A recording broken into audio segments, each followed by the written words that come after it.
Wayne Pratt. Wayne Pratt, a 24-year-old man, worked as an operator at the Anco gas station on U.S. Highway 41 in Winnebago, Wisconsin, located about 60 miles southwest of Green Bay.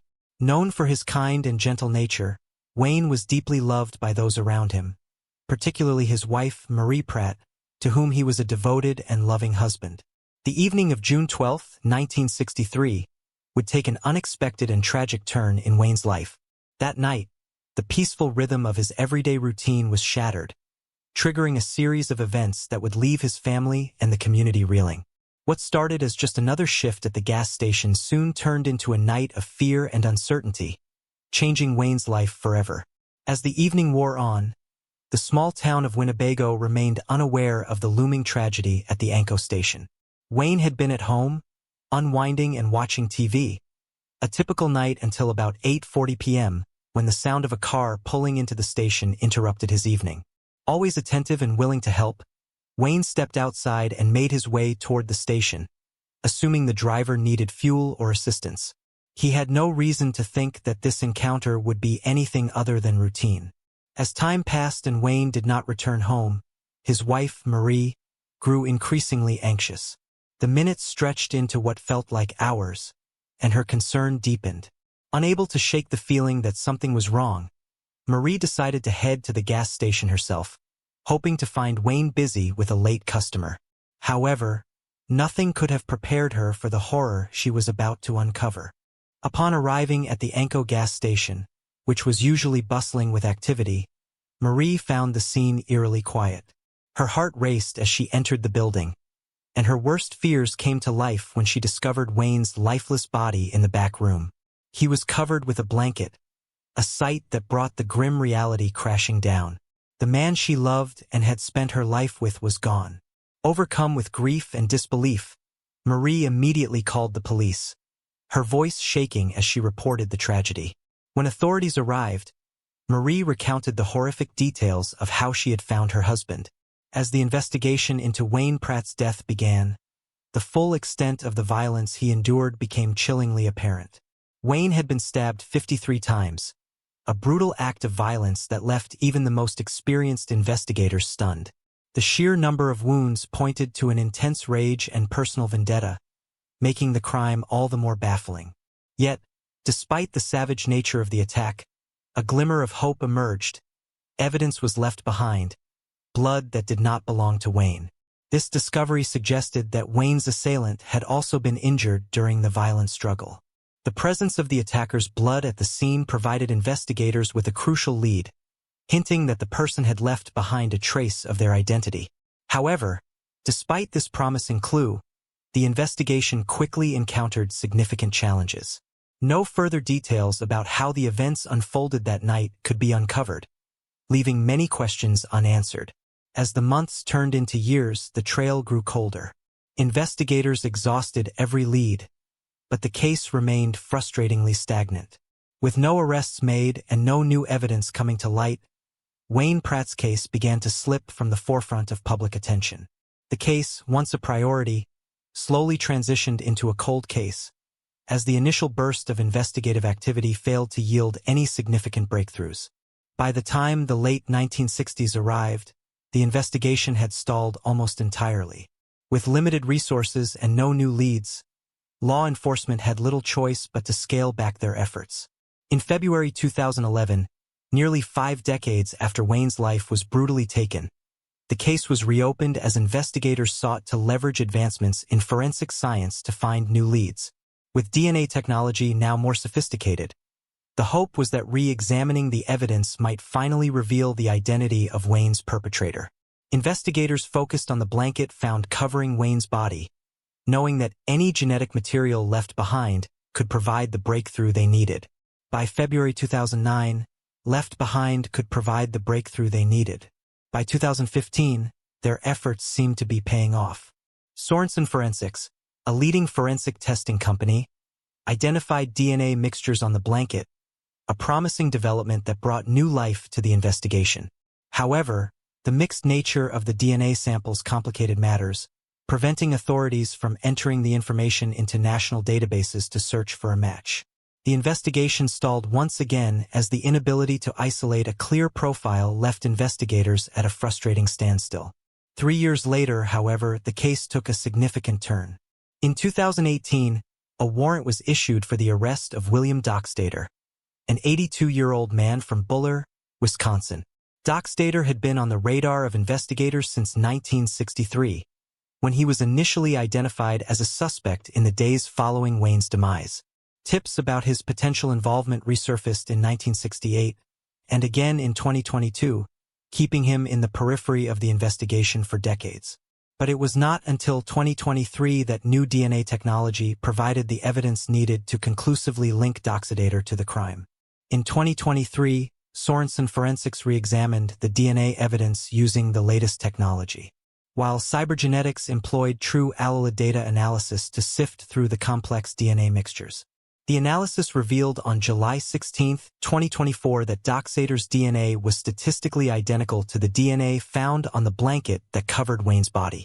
This breakthrough, though bittersweet, finally provided the answer that investigators, Wayne's family, and the community had sought for over 61 years. Although William Dockstader passed away in 2022 at the age of 82, the Winnebago County Sheriff's Office officially closed the cold case. The Winnebago County District Attorney's Office reviewed the evidence and confirmed that, had Dockstader been alive, there would have been enough grounds to charge him with the slaying. The resolution of the case provided a sense of closure to a decades-old mystery, even as the memory of Wayne Pratt's tragic death continued to linger in the minds of those who had lived through it. Moving on to the next case. Valerie Ames. For nearly 28 years, the family of 31-year-old Valerie Ames from Jacksonville, Florida, searched for answers after her brutal death. Valerie was found in her apartment on King Street on August 10, 1996, stabbed and beaten to death. She had been discovered by a woman who had gone to check on her father's apartment while he was in jail. Upon opening the unlocked door, she stumbled upon Valerie's lifeless body in a pool of blood. Despite extensive investigations over the years, the case remained unsolved until recent technological advancements and tireless efforts from detectives finally led to a breakthrough and the arrest of a suspect in the case. Valerie Ames was a devoted mother to 2 young daughters, aged 5 and 9. The devastating news of her tragic demise reached her daughters and their grandmother while they were in England, shattering their world. When police arrived at the scene at the Courtyard Apartments on 1606 King Street in Jacksonville's Riverside area, they were told by the apartment's residents that they did not know Valerie, but that she seemed vaguely familiar. Despite their initial confusion, the discovery of Valerie's lifeless body in her apartment marked the beginning of a long and arduous search for justice, one that would span nearly 3 decades before any substantial leads or arrests were made. Valerie Ames lived and worked in Arlington, and it was unusual for her to travel across town, especially without a car. None of her friends or family recalled giving her a ride to the Riverside area on the day of her tragic demise. Her daughter, Michelle James, later shared a troubling detail. 3 months prior to Valerie's death, Valerie had reported being assaulted by a police officer. However, after the initial contact with authorities, Valerie's cooperation in the case began to waver and no charges were filed. This incident, though not leading to immediate action, added a layer of complexity to the investigation into Valerie's death, leaving her family wondering if there might have been a connection between the 2 events. That officer was looked at following Valerie's slaying, but he was cleared. According to Michelle, people have told her and her sister that their mother was pregnant at the time of her demise. But law enforcement says there is nothing in the case filed to indicate that. A woman allegedly contacted the police informing them that she had information on Valerie's case and would make a deal with the police. Not too long after she contacted the police, the woman was found deceased. Michelle remembers her mother with love. She said she was a wonderful woman. I was very young at the time, but I remember she had the face of an angel and a heart of gold.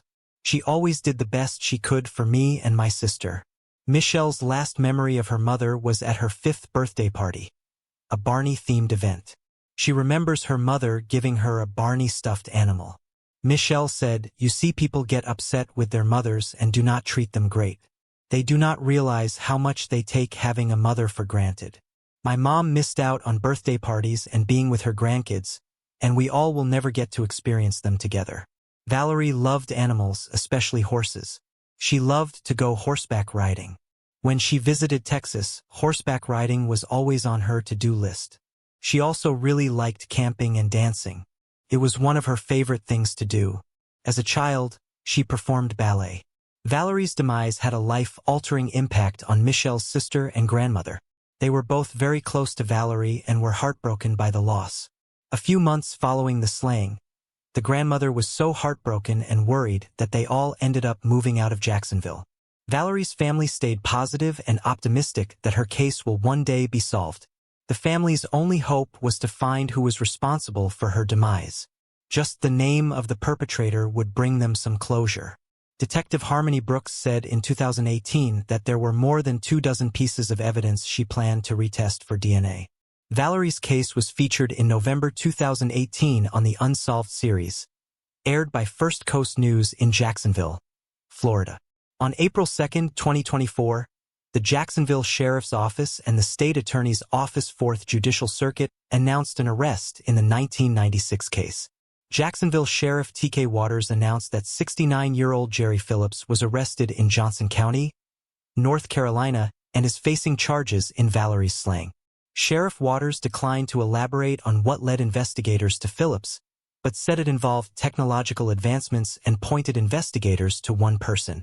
Phillips was booked into the Duval County Jail on April 19 and is being charged with battery and second-degree slaying. Michelle said in a statement after the arrest, "Standing here today at almost 28 years later, we now have some answers on our beautiful mother, Valerie. And she has finally reached her chance to have justice. Her voice can finally be heard, and we want nothing but that justice." Valerie Ames' family can now find some measure of peace knowing that after nearly 28 years, her case has been solved. Thanks to the relentless work of the Jacksonville Cold Case Department and Project Cold Case, they finally have the name of the person responsible for the brutal crime, Jerry Phillips. For her children, grandchildren, and loved ones, this is a moment of relief and justice, as they can now say goodbye to the uncertainty that has haunted them for decades. May Valerie's memory be honored, and may her family finally find the peace they so deeply deserve. Moving on to the next case. Marlene Warren. When a clown appeared at Marlene Warren's door with flowers and balloons, she had no idea that the clown was carrying a gun hidden inside the costume. For over 30 years, the case of the killer clown baffled detectives, Florida residents, and true crime enthusiasts alike. Marlene Warren was born on April 15, 1950. At the age of 22, she married Michael Warren, who was 19 at the time. Marlene already had 2 children from a previous marriage, and Michael appeared to embrace her sons as his own. The couple worked hard and built a life together, purchasing several businesses, including a used car dealership for Michael. Their efforts allowed them to maintain a comfortable lifestyle, and they were able to afford a 6,500 square foot home in Wellington, Florida's upscale Aero Club neighborhood. Each home in this community had its own runway and hangar, offering residents the freedom to fly their private aircraft at will. The Warrens appeared to have it all, yet this was not the case at all. At his auto dealership in 1983, Michael experienced legal troubles. Customers accused him of fiddling with the odometer, and the authorities arrested him. He was consequently given an 18-month probationary period.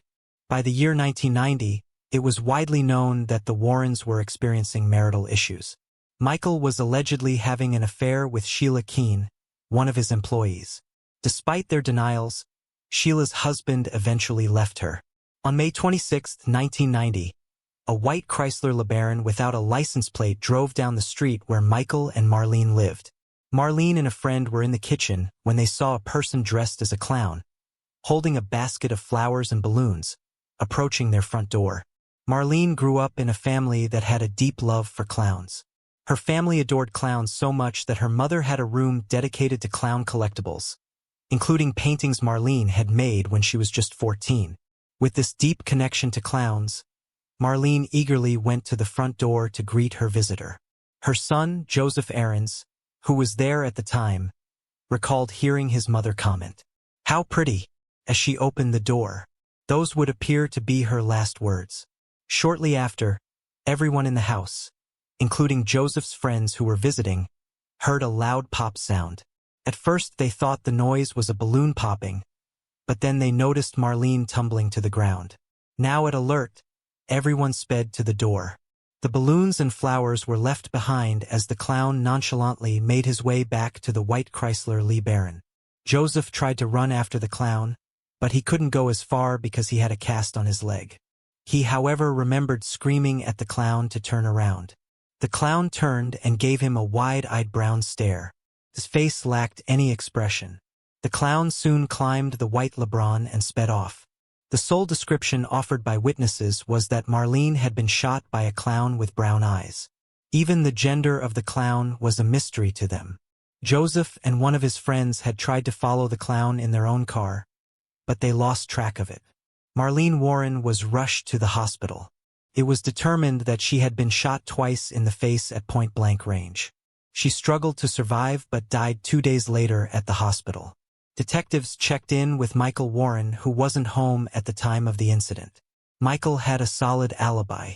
He got the terrible news while en route to a Miami racetrack with France. He hastily went back home to offer comfort to the family. When questioned by the detectives, he provided as much information cooperating with the investigation process. He was soon ruled out as a suspect. The authorities were perplexed. According to a spokesman for the Palm Beach County Sheriff, the killer clown case was the strangest thing he had ever seen in all of his 19 years working as a law enforcement agent. 2 hours after the murder, authorities got a solid tip. A caller who wished to remain unnamed suggested that the police should thoroughly question Michael Warren and Sheila Keene. Before the police could ask her any more questions, she hung up. Sheila Keene was in town at the time of the murder, but Michael was traveling with France. Sheila claimed to have been at work, but in reality, she was a repoed person from Michael's dealership. Her alibi wasn't exactly solid. A few days after Marlene Warren's killer clown case made headlines, 2 employees of the neighborhood costume store named the Spotlight reported a weird experience to the police. They claimed that one woman with chocolate brown hair came up to them just as they were to lock up the store. She pleaded to be allowed inside.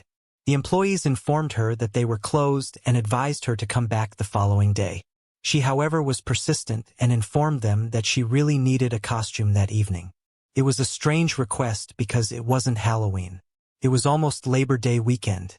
Regardless, the 2 employees were sympathetic and allowed her enter the store. She was claimed to have bought white makeup, a red nose, white gloves, an orange afro wig, and a clown outfit. Later on in the investigation, the 2 employees selected Sheila Keene from a lineup of photos and declared that they were fairly certain that she was the woman who showed up begging to buy a clown costume. The detective soon looked into the supermarket store that sold the flowers and balloons the clown had brought to Marlene's house. It was discovered that the supermarket was close to Sheila Keene's house at the time. Also, the supermarket staff selected Sheila from a lineup of photos. The white Chrysler LeBaron, the getaway vehicle, came into consideration next. When asked, Michael Warren asserted that he had no knowledge of the vehicle. He claimed only Chevrolets were sold at his dealership, but Payless, his main rival, had a Chrysler LeBaron. Michael and Payless had a history of disagreements, especially over an advertisement that Michael's dealership ran that included the phrase Payless and was purported to be an attempt to confuse buyers. One time, a client from outside the area rented a white Chrysler LeBaron from Palace. The customer searched up Palace's number when it was time to return the car, but ended up contacting Michael's dealership instead. The client said they were instructed to park the vehicle outside the dealership with the keys inside the sun visor. The LeBaron, however, later vanished. After the murder, the getaway vehicle used by the clown was abandoned in a grocery store parking lot. During their search, police discovered orange synthetic threads in the vehicle that resembled a clown wig strands. They also discovered brown long hairs. Sheila Keene had long brown hair at the time of the murder. The police found more orange fake hair strands inside her residence during a search warrant. At this point, everything seemed like a simple situation to resolve, but that wasn't the case. Michael and Sheila vehemently denied being involved in Marlene's murder.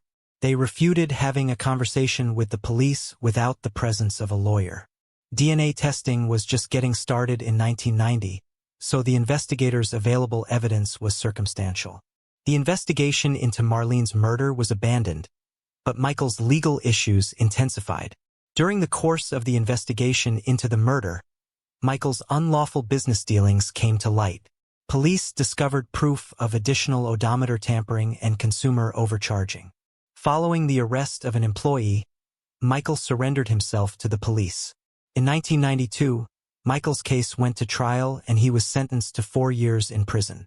After being released in February 2002, Michael married Sheila Keene a few years later. The couple started a new life in Tennessee by operating a restaurant. Sheila changed her name to Debbie and informed the community that it was a childhood nickname. Michael must be a good businessman because his new restaurant was a success. The couple's success allowed them to settle in Heron Point, a posh neighborhood close to the Virginia-Tennessee border. They made lots of friends and fit in well with their new neighbors. Few locals were familiar with their history. Michael told their new community that he has owned restaurants since he was a teenager. Marlene Warren's demise benefited Michael as well. He was the beneficiary of Marlene's life insurance policy, not her son. He took over $50,000 from Marlene's family, leaving them with virtually nothing. Detectives had their suspicions, but there was no concrete proof on ground. Michael and Sheila were immediately suspected of the crime, but a grand jury was never convened to that effect. Earlier in the investigation, the police were informed by Michael's acquaintances that they had seen arguments between him and Marlene, and that Marlene had questioned Sheila about her and Michael's affair. Above all, they claimed Michael didn't seem overly saddened by Marlene's passing. Detectives knew they merely needed to fit the puzzle pieces together because there were many of them. DNA was the case's linchpin. Police took blood and hair samples from Sheila in 1990, but they lacked the equipment to analyze them. Over 25 years passed as the samples rested in a cooler. Police were able to reactivate Marlene Warren's cold case in 2013, thanks to a federal grant they were able to obtain. They had previously tried DNA testing, but the results were inconclusive. Fortunately, technology has improved and produced sufficient evidence to charge Sheila for Marlene's murder. In September 2017, Michael and Sheila were stopped by authorities 5 minutes away from their home. They were unaware that Marlene Warren's cold case had been reopened. 27 years after the murder, the police informed them that an arrest warrant had been issued for Sheila Keene Warren. Michael Warren still maintains that neither he nor Sheila are involved. In an interview, when questioned if he was involved in the killing of his first wife, Michael replied with definitely not. He further said he wouldn't have been with Sheila if he thought she had anything to do with Marlene's murder. A lawyer named Christopher DeSantis told detectives about a fascinating chat he had with Michael Warren before Marlene was killed. DeSantis claimed that Michael had questioned him about what would happen theoretically speaking if a husband murdered his wife. He recalled telling Michael that the husband would escape punishment if a friend of his committed the murder, and there was no way to connect the husband to the friend. Interestingly, DeSantis also remembered telling Michael that if someone were dressed as a clown, they would likely get away with it because it would be impossible to identify them. However, despite this statement, the evidence was not enough for the police to accuse Michael Warren of his wife Marlene's murder. Marlene's son, Joseph Aarons, who was a teenager when his mother was killed, recalled that day as one of the worst of his life. In an interview, he expressed a desire for justice but refrained from stating whether he believed his stepfather, Michael, was involved in his mother's death. Sheila was incarcerated for 5 years before her trial began. During this time, she and Michael's relationship continued, with the two exchanging several letters. Ultimately, Sheila Keene pleaded guilty to second-degree murder and was sentenced to 12 years in prison. Amy Milwich. Amy Milwich, known to everyone around her as a bright, adventurous girl, was full of promise. She lived in Bay Village, Ohio, a peaceful suburb on the shores of Lake Erie. Amy had a love for the natural world and a talent for athletics, making her a standout in her community. Unfortunately, her life was tragically cut short by an unsolved kidnapping and murder that left her family, friends, and the entire region in search of answers. Amy was born Amy Renee Miljevic on December 11, 1978, in Little Rock, Arkansas, to Mark and Margaret Miljevic. She had an older brother named Jason, who was 3 years her senior. In 1984, the family moved to Bay Village, Ohio, seeking a quieter and more fulfilling life in the Midwest. Bay Village, with its middle-class charm and wholesome environment, seemed like the perfect place to raise their children. It offered a sense of safety and comfort, making it an ideal community for many looking for a slice of the American dream. In Bay Village, Ohio, the community was tightly knit and trusted. The streets were considered safe, and it was common for families to keep their doors unlocked and let their children roam freely, particularly during the warm summer months. The Miljevics, new to the area, quickly embraced this lifestyle. Mark worked for General Motors, while Margaret was employed at Trading Times magazine. Their children, Jason and Amy, settled into the local school system without trouble.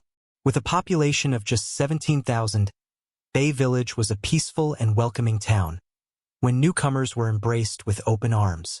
As Amy grew, she developed a wide array of interests, but none more passionate than her love for animals. Horses, in particular, captured her imagination, and she dreamed of one day owning her own or running a stable filled with her favorite breed. Her enthusiasm for animals expanded into a broader appreciation for the natural world, and Amy often ventured outdoors, exploring the town with a sense of adventure. Her vivid imagination allowed her to create stories and fantasy worlds, which she eagerly shared with others. At school, Amy's outgoing and friendly nature made her many friends, and she quickly became a beloved classmate. Amy's vibrant personality and boundless energy made her a magnetic presence among her peers. She thrived in social environments, always sharing her excitement and curiosity with those around her. Academically, she excelled, following in her brother's footsteps with a natural aptitude for learning. When she wasn't studying, Amy participated in various athletic activities, especially swimming, which she pursued with dedication. She approached life with an adventurous spirit, eager to try anything that came her way. Her father, Mark, once remarked that Amy was the type of child who would push away help just to figure things out on her own, whether it was learning how to tie her shoes or tackling any challenge life presented. Despite her outgoing nature, Amy was somewhat reserved when it came to interacting with adults. While she had a close bond with her mother, Margaret, and would engage politely with others, she didn't seek out conversations with adults outside of her immediate family and school. This reserved attitude only added to the mystery and tragedy when her life took a dark turn. In the months leading up to her death, the once peaceful and trusting Bay Village would be consumed by fear. A series of phone calls, an abduction, and the unfolding of a sinister plot would tear apart the close-knit community, leaving residents reeling from the unimaginable. The following timeline will delve into the events that ultimately led to Amy's tragic death. In the days leading up to October 27, 1989, Amy received a mysterious phone call from an unknown man who told her that her mother, Margaret, had been promoted at work. The caller then suggested they meet at a shopping center near Bay Village Middle School to discuss this promotion. Amy, believing the call to be innocent and a kind gesture for her mother, casually shared the news with a few close friends at school. However, she didn't mention the phone call to her parents and acted normally at home. On the morning of Friday, October 27th, Amy woke up early, excited for the weekend ahead. She told her mother she would be staying late after school for a 5th grade choir audition, and as usual, she left for school on her bicycle at around 7:20 a.m. Her brother Jason had already left before her, so Amy was alone on her ride. Throughout the school day, from the time classes began until dismissal at 2:04 p.m., Amy seemed perfectly normal, displaying no signs of distress or worry. Before I continue, I want to remind you that only a small percentage of people who watch my videos are actually subscribed. So if you enjoy my content, consider subscribing. It's free and you can always change your mind later. Now let's move on with the video. 11 minutes pass by and Amy walks down the street from the middle school to the shopping center on the corner of Wolf Road and Dover Center. Ironically, just across the street from the local police department. At 2:15 p.m., Amy is seen in the shopping center plaza by fellow classmates, who are all hanging around in after-school recreational tradition. Somewhere between 2:20 and 2:30 p.m., Amy is approached by an adult white male of about 30 years, standing around 5'9" and sporting brown hair. This is the last confirmed sighting of Amy, as she is abducted and disappears from plain sight along with the adult's male figure. 40 minutes later, following the family rule that required the children to call Margaret when they returned home from school, Jason phoned his mother at 3:14 p.m. to inform her that Amy hadn't come home yet. This was unusual, as Amy always returned by 3 p.m. Margaret reassured Jason that Amy was likely still at her choir audition, but she couldn't shake the growing concern. At 3:30 p.m., Jason called again to say that Amy still hadn't arrived. Margaret's worry increased, but just as she was about to gather her things to head to work, she received another call from Amy. Margaret asked how the audition had gone, and Amy replied simply, "Okay." Margaret then asked how Amy was doing, and Amy answered, "Fine." The conversation was brief, but with no cause for alarm, Margaret resumed preparing for work, assuming her daughter was home and safe. This would be the last confirmed communication anyone had with Amy. As the hours passed, an unsettling feeling lingered in Margaret's heart. She recalled the strangely short responses from Amy, which was out of character for her typically talkative daughter. Trusting her instincts, Margaret quickly packed up and rushed out to her car. At around 5:30 p.m., she arrived home to find Amy still missing. Without hesitation, Margaret began calling Amy's friends and neighbors, desperately seeking any information or sightings. Unable to locate her, Margaret hops in the car and retraces her daughter's steps from earlier that day, leading her back to the Bay Village Middle School, where she finds Amy's bicycle still chained to the bike rack outside the building. At 5:58 p.m., Margaret takes matters out of her own hands and visits the Bay Village Police Department reporting Amy missing. A couple of officers take notes, ask questions, and put out a bulletin to alert other authorities of the issue. By 7 p.m. that evening, Mark returns home from General Motors and aids in the search for his daughter. Joining him are countless Bay Village citizens forming search parties and canvassing the streets of their once innocent little lake town. 2 hours later, at 9 p.m., the Bay Village Police Department, BVPD, became the hub for one of the most rapidly organized volunteer search efforts in northern Ohio's history. Early the next morning at 7:10 a.m. on Saturday, October 28th, the FBI arrived in Bay Village to assist in the investigation. Special Agent Dick Wren, a Bay Village resident with strong community ties, led the investigation. By the end of the morning, Wren and the local police learned from one of Amy's schoolmates about her phone conversations with an unidentified man. It became clear to investigators that the abduction was not a random act but rather a carefully planned event. The schoolmate revealed that the man had known Amy's phone numbers, her home address, her mother's employer, and even the time she would be coming home. He was familiar with the area and was able to earn the trust of even the most cautious children. This was no random kidnapping. The man responsible was highly calculated and dangerous. As night fell on Saturday, October 28th, longtime Bay Village resident Howard Kimball took charge of the volunteer search efforts, setting up his own command post above City Hall and managing calls and tips from the community. The search quickly grew into the largest organized effort in Ohio since the 1951 disappearance of Beverly Potts. As the weekend came to an end, investigators grew increasingly concerned that their prime window of opportunity was closing. In cases of missing children, the initial hours are the most critical, and without any concrete evidence, authorities feared that the worst was yet to come. Over the next 100 days, nothing of use is uncovered. Amy's profile is shared about the world across multiple television programs and in various platforms, and yet no one comes forward with anything of substance. The next big find wouldn't come until the early morning hours of Thursday, February 8, 1990, and the worst possible scenario unfolds. At around 7 a.m., a female jogger running alongside County Road 1181 in New London of rural Ashland County, Ohio notices what appears to be a body or a lump of clothes resting in a field near her pathway. Authorities are called and quickly respond only to discover the body belongs to Amy Miljevic in a spot nearly 50 miles from where she was last seen 3.5 months prior. Near the crime scene are a blanket and shower curtain covered in Amy's family dark hair. By 1:40 p.m. later that afternoon, Amy's body undergoes an autopsy by the coroner. The coroner rules Amy's death a clear homicide via multiple stab wounds to the neck and blunt force trauma to the head. They also discover Amy had at least one meal before her death, which most likely occurred only days after her abduction. Of all the mysteries presented by the discovery of Amy's body, one thing remains certain. An innocent young girl was murdered in cold blood and a killer is on the loose.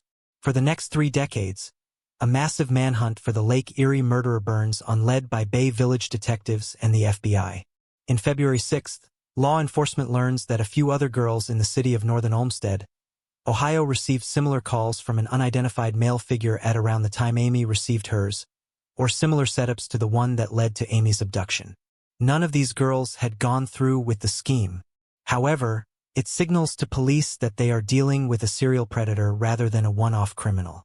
After another 7 years of inconclusive investigating, the case brings aboard Special Agent Phil Torsney, known for his role in capturing the infamous gangster.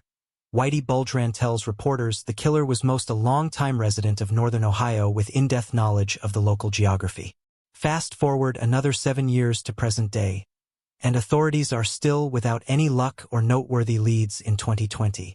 Last year, investigators claimed that whoever is responsible is most likely not even on their list of suspects at this point due to how exhaustively thorough they've been looking into the names they've come up with. Over 15,000 interviews, 150 suspects and 8,000 clues later, and Amy's death is still up in the air, frozen in a cloud of anguish, despair, and tragedy. When it comes to clues in Amy Miljevic's case file, nothing major catches the eye as a big break in the investigation. Unfortunately, the era in which Amy perished was a time before detailed phone records were kept, and thus the location of the phone used by the suspect to converse with Amy, as well as the line Amy called from to tell her mother she was safe, cannot be identified. Had Amy been abducted a few years later, the shopping center in which she made contact with her kidnapper probably would have had CCTV monitoring systems installed that might have captured a better image of the suspects. Remember that Bay Village was thought to be as secure as a small community could be, and those types of measures were never even at the back of citizens' minds. All that being said, there are a few clues and missing artifacts sprinkled throughout the case that are worth magnification. Instead of one major piece of evidence or suspicious pattern, we want to bring awareness to the smaller details that could make the biggest difference. First of all, there were 3 significant items missing from Amy's person the day that her body was found in the field along County Road 1181. These personal artifacts were a pair of black horse riding boots, a denim backpack with an academic binder inside and the slogan "Best in Class" written on the clasp, and a pair of turquoise earrings shaped like horse heads. These items were unique enough to make an impression on Amy's parents and distinguishable enough for the general public to be on the lookout for. Detectives assigned to the investigation remarked about how predators in these types of crimes often keep mementos of their victims like twisted trophies to keep for themselves. All of these missing objects could easily have been held onto by the killer as mementos. If any were found and identified, it could be a connection to Amy. The other peculiar point of interest wasn't covered in February, when multiple other girls came forward to investigators sharing similar stories of phone conversations with a man who wanted to buy them gifts for their mothers and meet up at shopping malls. These girls were also residents of northern Ohio suburbia in a town called North Olmsted, a neighboring community with Bay Village. While these girls were not friends with Amy directly, all of them had one conclusive connection to the Lake Erie Nature and Science Center. Detectives looked into the pattern and realized that the center utilized a visitor's log booth at the front door, which all of the girls, including Amy, will have signed upon their trips there. Along with signatures, the logbooks also included visitors' phone numbers and addresses, giving the predator an in-depth resource for his potential victim's location. How many logbooks the center kept throughout their history, and if they are archived, is unknown. Sadly, the discovery wasn't made until 17 years after Amy's murder, and thus going back and pinpointing suspects from any documents kept is nearly impossible. And if it was carried out, No leads were brought forth from it by authorities. However, we bring it up because it seems more than likely the perpetrator used the visitor log and possibly the center itself to find young women.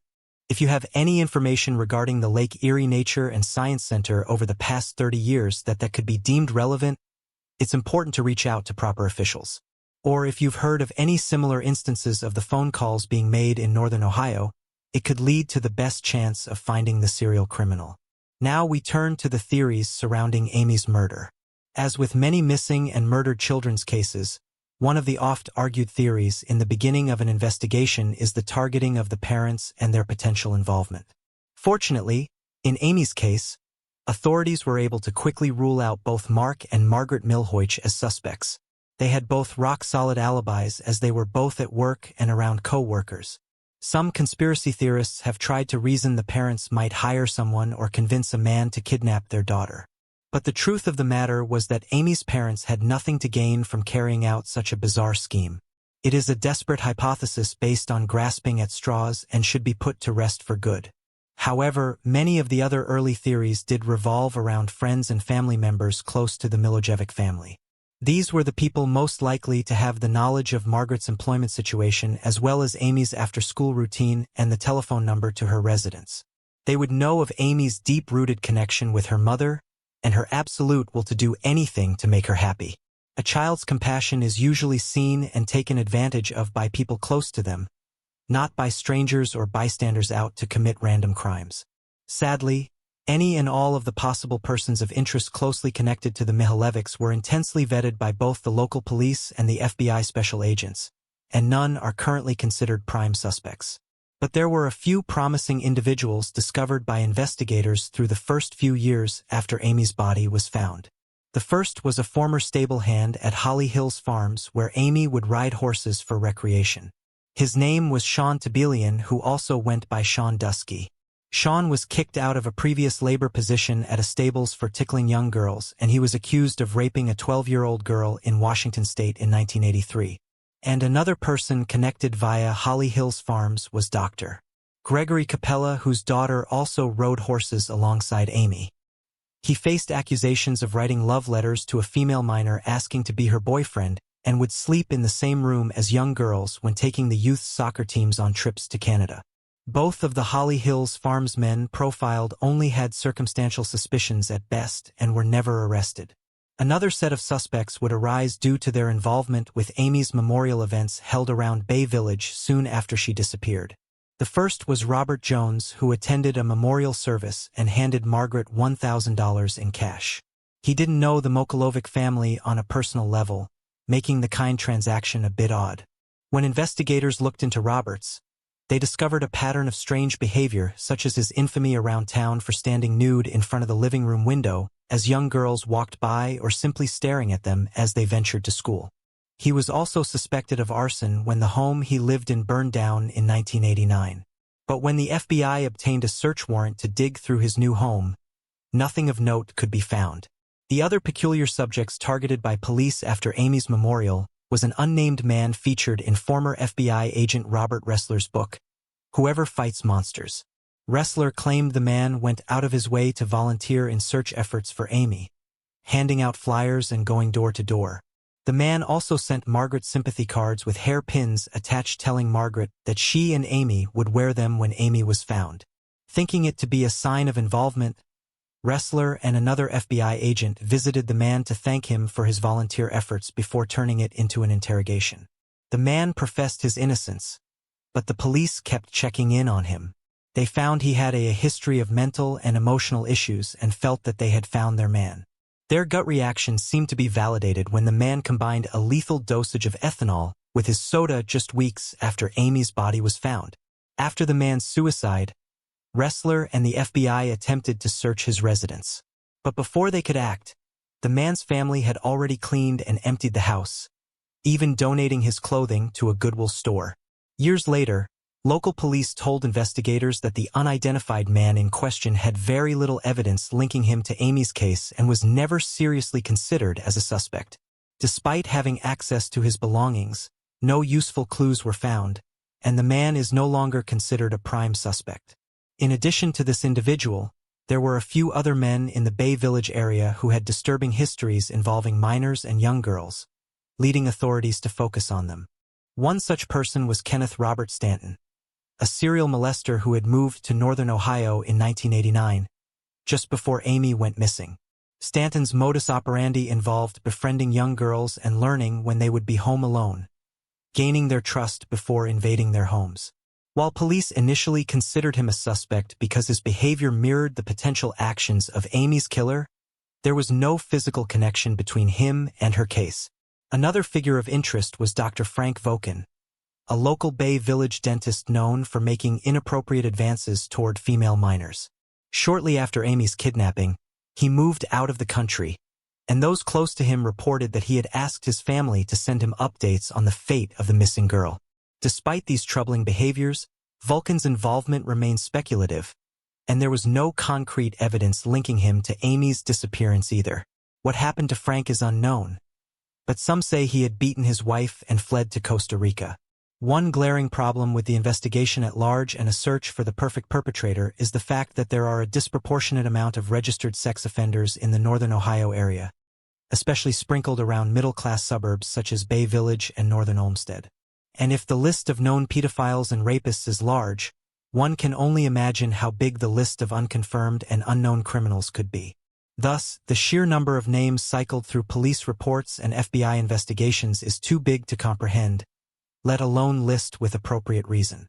If anything, this realization is all the more disturbing considering what happened to Amy may not be an isolated incident by a single serial predator with multiple victims, but rather a solo pedophile in the midst of countless others still out there carrying out their bidding in an uncontrolled circus of evil. Of all the men investigated, interviewed, and implicated in Amy's case, none stand out more than one suspicious figure researched by longtime journalist and expert on the case James Renner. In February, published an article for Clevescene.co titled, quote, "Person of Interest detailing the history and his personal search for a man by the name of Dean Runkle." Dean Runkle wasn't just a character of the northern Ohio suburbs with vague connections to the Millowich family or a semi-shady past.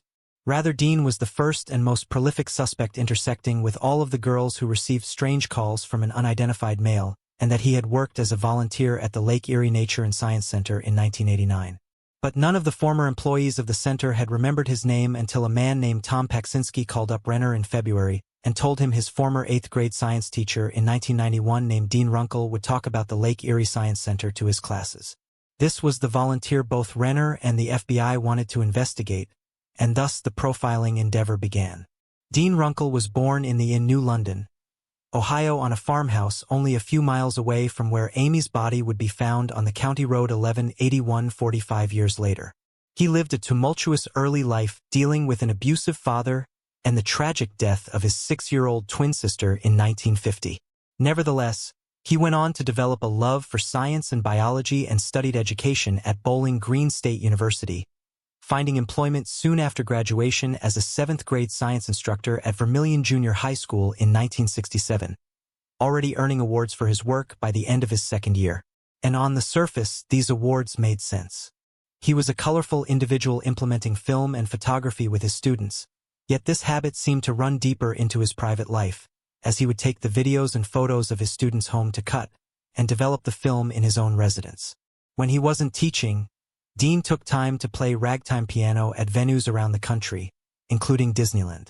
By the time he returned to teaching, Dean Runkle assembled a miniature conservatory in his classroom with various animals and creatures. This led him to involve his students even more outside of lectures, calling them his assistants and allowing them to spend time at his home after school and on weekends whilst tending to the animal equipment. All of that changed abruptly in 1987 when Dean quit his position citing health concerns yet never gave the same explanation to either parents or administrators. He moved back to New London and worked at a pet store delivering mice to nature centers around the area, including the Lake Erie Science Center. It didn't take long before Dean secured another teaching position at Nord Junior High School, where he built another miniature zoo students as his after-school assistants once more. He maintained this position until February 3rd when Dean quit out of the blue once again. This time Dean truly left without reason, forgoing a sabbatical, retirement, and his pension. Curious about Dean's personality and relationship with his students, Renner reached out to over 500 of his former middle schoolers, now adults in the real world. By all accounts, he heard back a lot of positive feedback regarding Dean's infectious energy and how he inspired students to pursue degrees in biology or veterinary sciences. However, he also received a fair share of secrets revealing a darker side to Dean and a pattern of disturbing behavior. First were the stories of animal cruelty, like the time he pulled a prank on a friend by dipping a cat in liquid nitrogen, freezing it and letting it crash into a million pieces on the floor. Then there were the copious instances of creepy incidents with the kids. One girl was quoted by Renner in his article saying, quote, "It was more than creepy, it felt like an animal noticing you when you walk into a room. He had a few girls he was extra close to, like the girl who sat in front of me. I'd watch him put his left hand on her back and bend down to whisper in her ear. It seems inappropriate now the way he treated some of the girls." Another male student recalled Dean's propensity for telling jokes to the boys, going as far as to hint that he liked kids before they hit puberty because he was once, quote, "a runt." Another former female student thought Dean was the closest match to a police sketch of Amy's kidnapper she had ever seen. She actually confronted him about it one day back in 1990 and told Renner, quote, "I said, I know you're the one who killed Amy." His eyes popped out of his head. He didn't say anything, just walked past me. For years later, and another female student of his came forward with a disgusting revelation when she overheard Dean tell a fellow administrator he wished he was the father of a baby held by a pregnant 8th grader. And that wasn't all. Atkins said Dean gave off incredibly uncomfortable vibes when they were alone, that he made suggestive comments about the clothes female students would wear and be very touchy with them, pressing his chest against them when he spoke in close quarters. Atkins and a few other girls were interviewed about these behaviors by their superintendent a year later in 1995. But that investigation is nowhere in Dean's professional records. One of the most glaring pieces of evidence against Dean is an incident that occurred with another student of his in which they were caught alone in Dean's gold-covered Pontiac Grand Prix. Both the school's principal and the police were aware of the situation, but let Dean off with nothing more than a warning. It's incredibly peculiar looking back on it when considering the make and model of the vehicle itself. Amy Miljevic's body was found with microscopic gold fibers researched to be those of a General Motors automobile. Most likely a model from the Grand Prix was just that, a gold-colored Pontiac manufactured by GM. Renner attempted to track it down to a junkyard only to find it had been scrapped years earlier. While there was only that single known instance of a kid being in Dean's car with him, there were more rumors that Dean had invited kids back to his actual apartment. The one boy who was confirmed to have actually gone inside was named Dan, who later told Renner that he was a favorite pupil of Dean's, and the two became quite close. They stayed in contact after Dan graduated high school, with Dean writing letters that grew sexual in nature. Dean went as far as to set aside a trust fund for Dan, but the two eventually tapered off in their conversations and Dean took the money back. And as for the time frame when their friendship ended completely, through the time of Amy's initial disappearance. When Renner carried out this investigation in February 8th, he paid a visit to Dean in Key West, Florida, where Dean had fled to in February 3rd and was managing a fast food restaurant ever since. Dean vehemently denied any involvement with Amy or her murder, saying he always cooperated with the FBI, including taking lie detector tests, and moved to Florida for health reasons. He claimed he was always at school after hours and wouldn't have the time to go to the shopping center and abduct Amy so soon after the final bell rang. When Renner confronted Dean about his relationship with Dan, Dean chalked it up to being a difficult time in his life, but maintained they never became physical with one another. Renner also asked Dean if he could have been at the Lake Erie Nature and Science Center in 1989, like Tom Paksinski claimed, and Dean told him he might have been but couldn't remember being there. Before he left, Renner asked one more question, wondering if Dean used a logbook at the Science Center to gather phone numbers of young girls from North Olmsted. Dean said he has nothing to confess to, that he was done talking and walked away.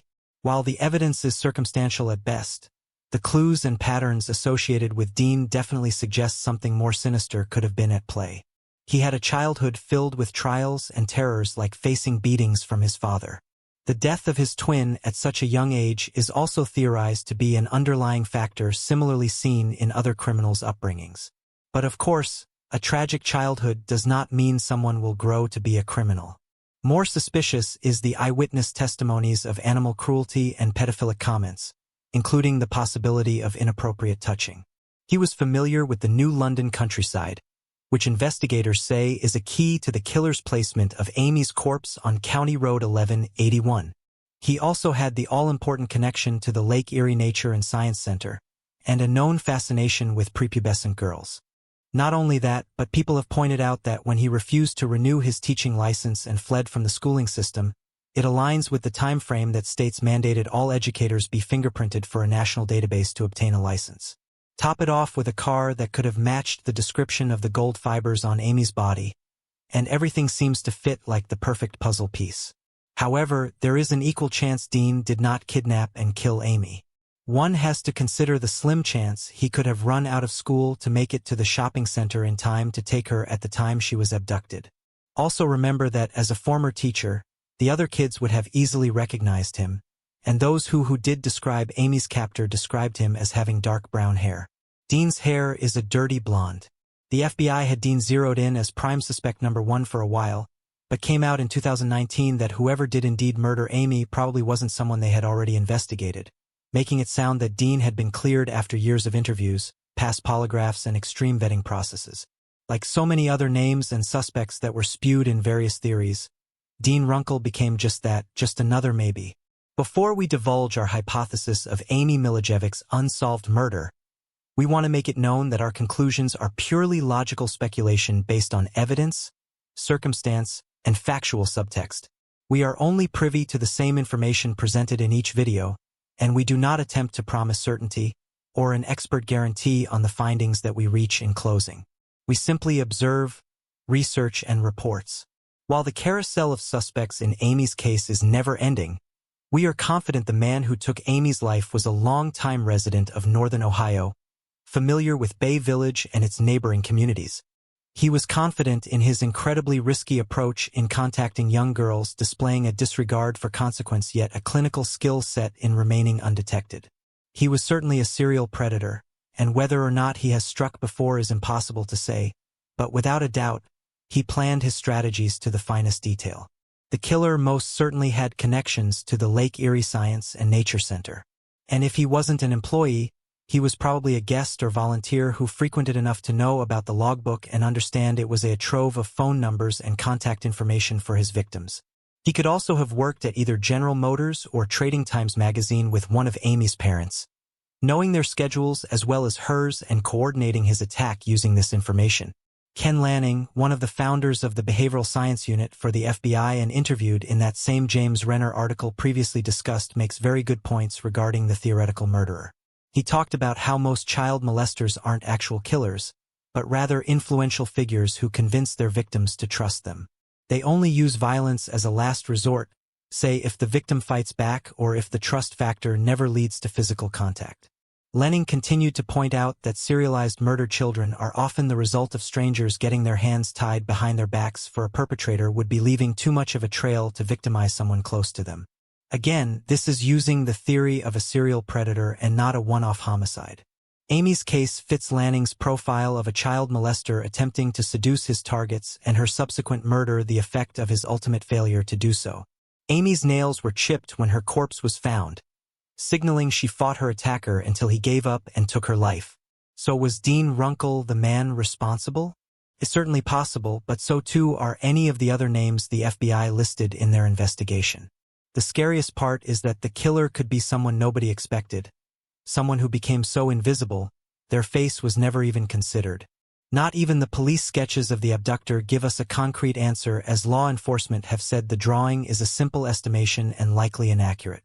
Ultimately, the path to a justified conclusion may lie in the eventual procurement of DNA evidence linked to a specific individual. Police did recover partial hairs that didn't belong to Amy or her family, and these have recently been submitted for DNA analysis.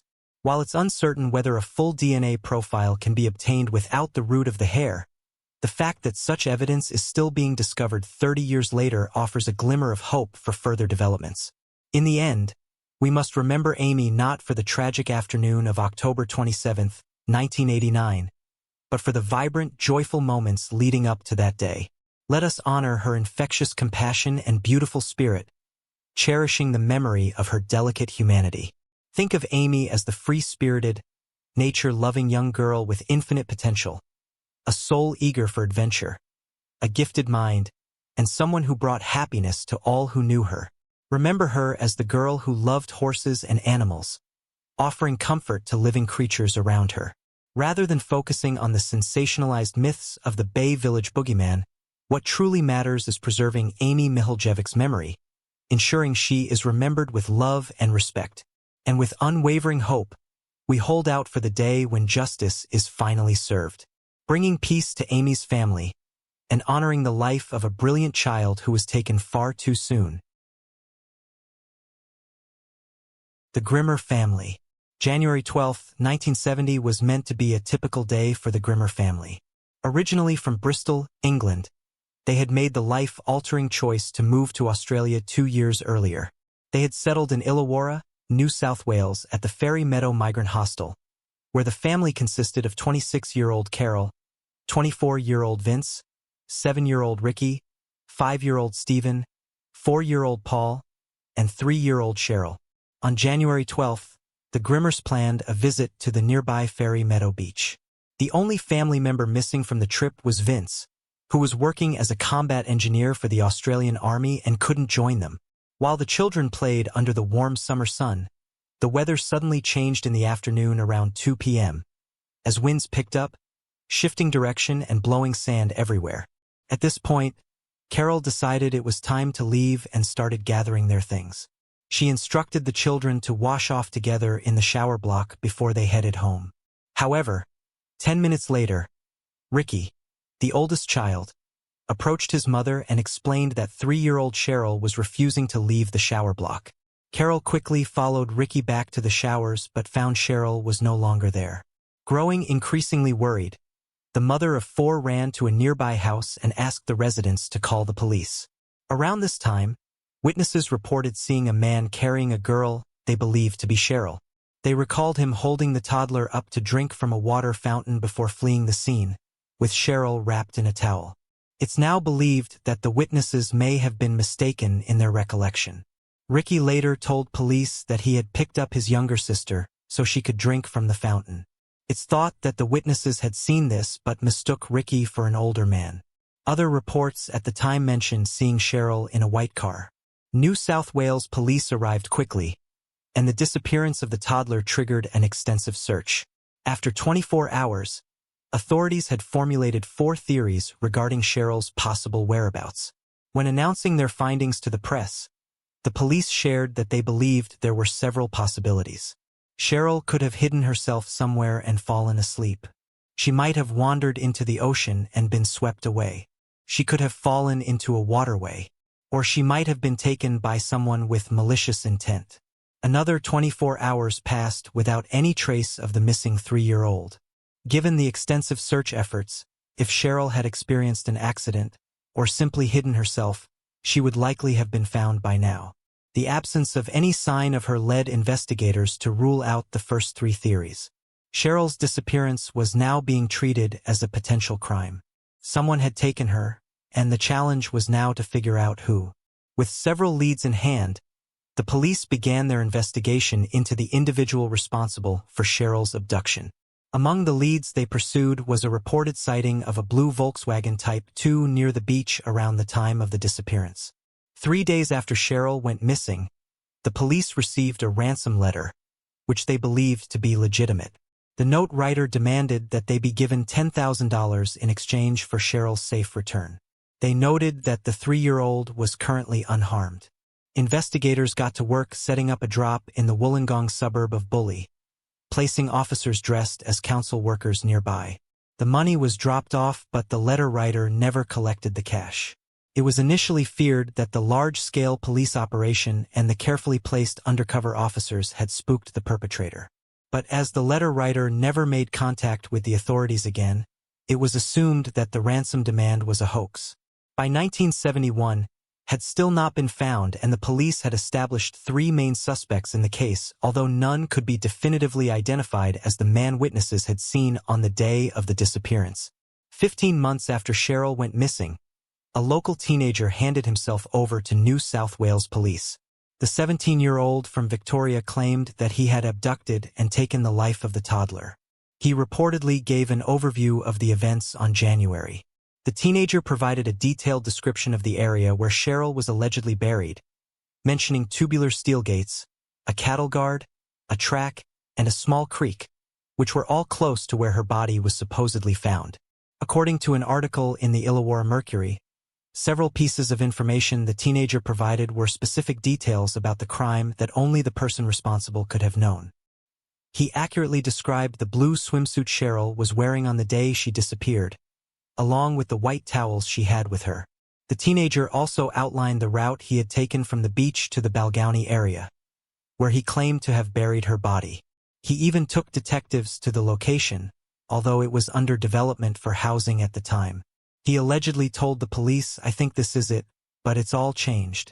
However, when the police interviewed the property owner, his description was contradicted. The owner pointed out that the cattle guard had been installed recently, and it had not been there at the time of Cheryl's disappearance. He also noted that there had never been a tubular gate in the area. The discrepancies in the teenager's account led investigators to conclude that his confession was likely false. A police report written by Detective Sergeant Philip Finley stated that, without material evidence directly linking the teenager to the missing child, it would not be appropriate to take any further action at that time. Despite the efforts of police, which included several public appeals and the offering of a $5,000 reward, no trace of Cheryl Grimmer was ever found and her case began to grow cold. Her family, in the meantime, decided to move back to the UK. The tragic story of their daughter's disappearance was nationwide and a public spectacle, and they struggled to live normally in Australia as they no longer had the anonymity they once did. For years, Cheryl's case lay dormant. The past, and then came the all without progress on the case. It wasn't until the case began to receive some media attention again when New South Wales Police Minister Mike Gallagher stated that while it was possible the 3-year-old and the culprit were both dead at this point, he hoped that someone might know the truth and might come forward with that information. He also speculated that the little girl had been alive for the last several decades without knowing her true identity. He encouraged anyone with questions about their past who may suspect they are the Grimmer's daughter to come forward. In February 2000, such woman came forward, but a DNA test proved she was not the missing toddler. In February, a coroner formally ruled that Cheryl was deceased, having passed away shortly after her disappearance. The cause of death was noted as being undetermined, and the coroner recommended that the New South Wales Police reopen the investigation. Carol Grimmer noted her belief that her daughter was still alive, stating, "It's not just a mother's hope, it's annoying." Taking on board the coroner's advice, the police put forward a $100,000 reward for information regarding the case. Afterwards, Wollongong detectives and the Homicide Squad's Unsolved Homicide team combined into a new task force called Strike Force Wessel. In February 2016, a review of the evidence was carried out. Every detail was put into the police computer system for the first time, and fresh eyes on the case revealed that many leads had not been thoroughly followed by investigators back in 1970. Felt that the 1971 confession in particular had been dismissed too easily. Armed with this information, they made their way back to the property where the 17-year-old had claimed to have carried out the murder. Here, detectives questioned the landowner's son, who in fact contradicted everything his father had stated previously. He claimed that the cattle guard was certainly in place and that the tubular gate had been there too. There was also a track leading to a creek on the land. All of these details had been mentioned by the 17-year-old in his original statement. It is unclear why the property owner countered all of these claims in 1971. Later that year, it was revealed that 3 witnesses from 1970 had come forward after they recalled seeing a male teenager loitering around the shower block where Cheryl had gone missing. The police also announced they had a credible lead on a man who was spotted with a fair-haired child in his arms at the time of the disappearance. The man would be in his 60s, and they asked him to come forward and began examining the Mounts Penang training school for boys. They believed that their prime suspect had spent time attending the reformatory school during the indicated that they had been provided with this information by someone who believed the former staff or students would be able to shed light on their inquiry. Then it appeared that the case had finally been cracked. The police announced on March 23 that a man had been arrested in Frankston, a suburb of Melbourne, at 1 p.m., on that he was currently being extradited from Victoria. The individual whose name has been kept out of the public was charged at Wollongong Police Station with Cheryl's abduction and subsequent murder, and then imprisoned at the Silverwater Correctional Complex. Investigators noted that it was unlikely Cheryl's body would ever be recovered due to the fact that much development had occurred over the years since her death.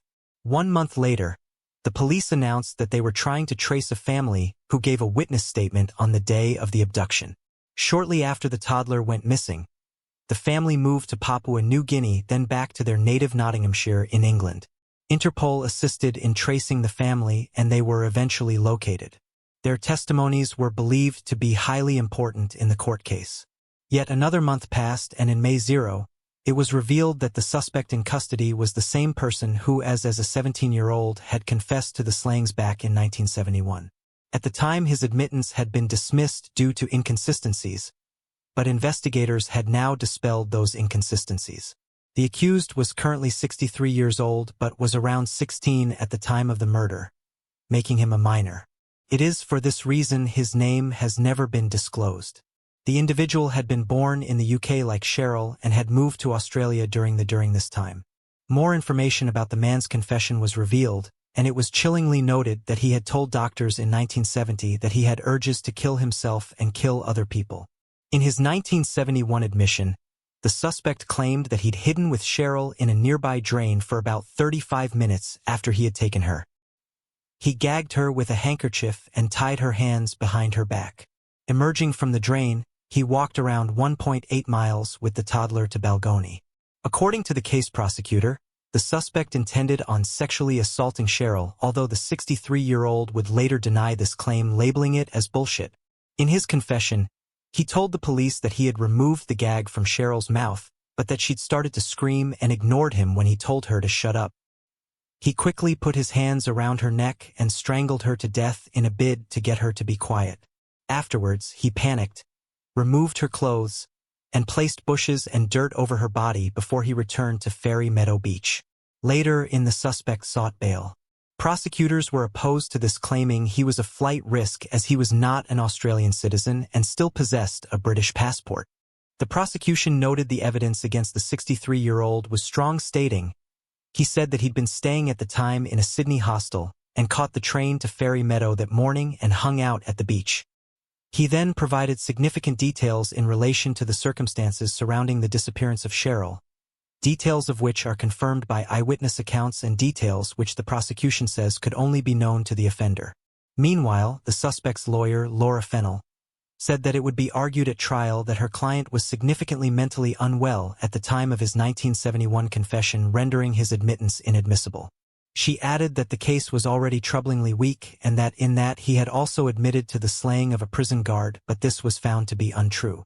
Ultimately, Magistrate Michael Stoddard refused bail, stating, in my interview, on the face of it, there's a strong case against the accused in relation to the charge of murder. He noted that there were no bail conditions that could lessen the risk he posed if he was released. The suspect appeared at the Supreme Court of New South Wales on September 7, 2018 via a video link. He confirmed his name, entered a not guilty plea, and said nothing further. His trial was due to begin on Friday, February 15, 2019. However, a judge ruled that a key part of the prosecution's case could not be used as evidence in the trial, the evidence being the suspect's 1971 confession.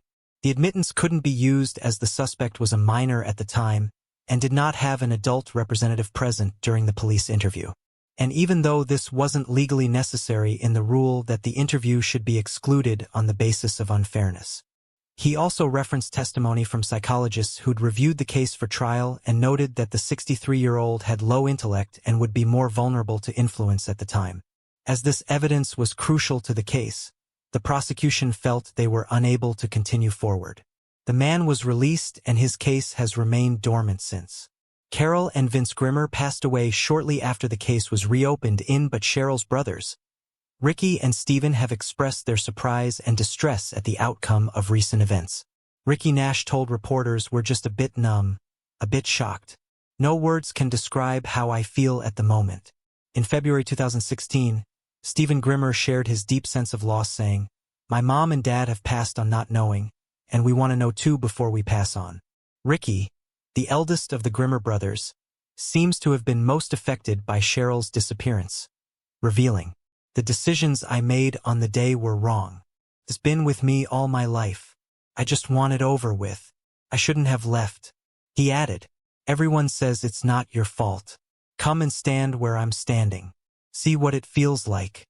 Ricky also expressed a desire to know where his sister's remains were, stating, "Give us something that we can go and mourn."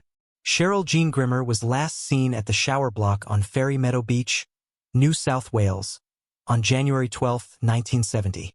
At just 3 years old, she stood 3 feet tall, with blonde hair and blue eyes.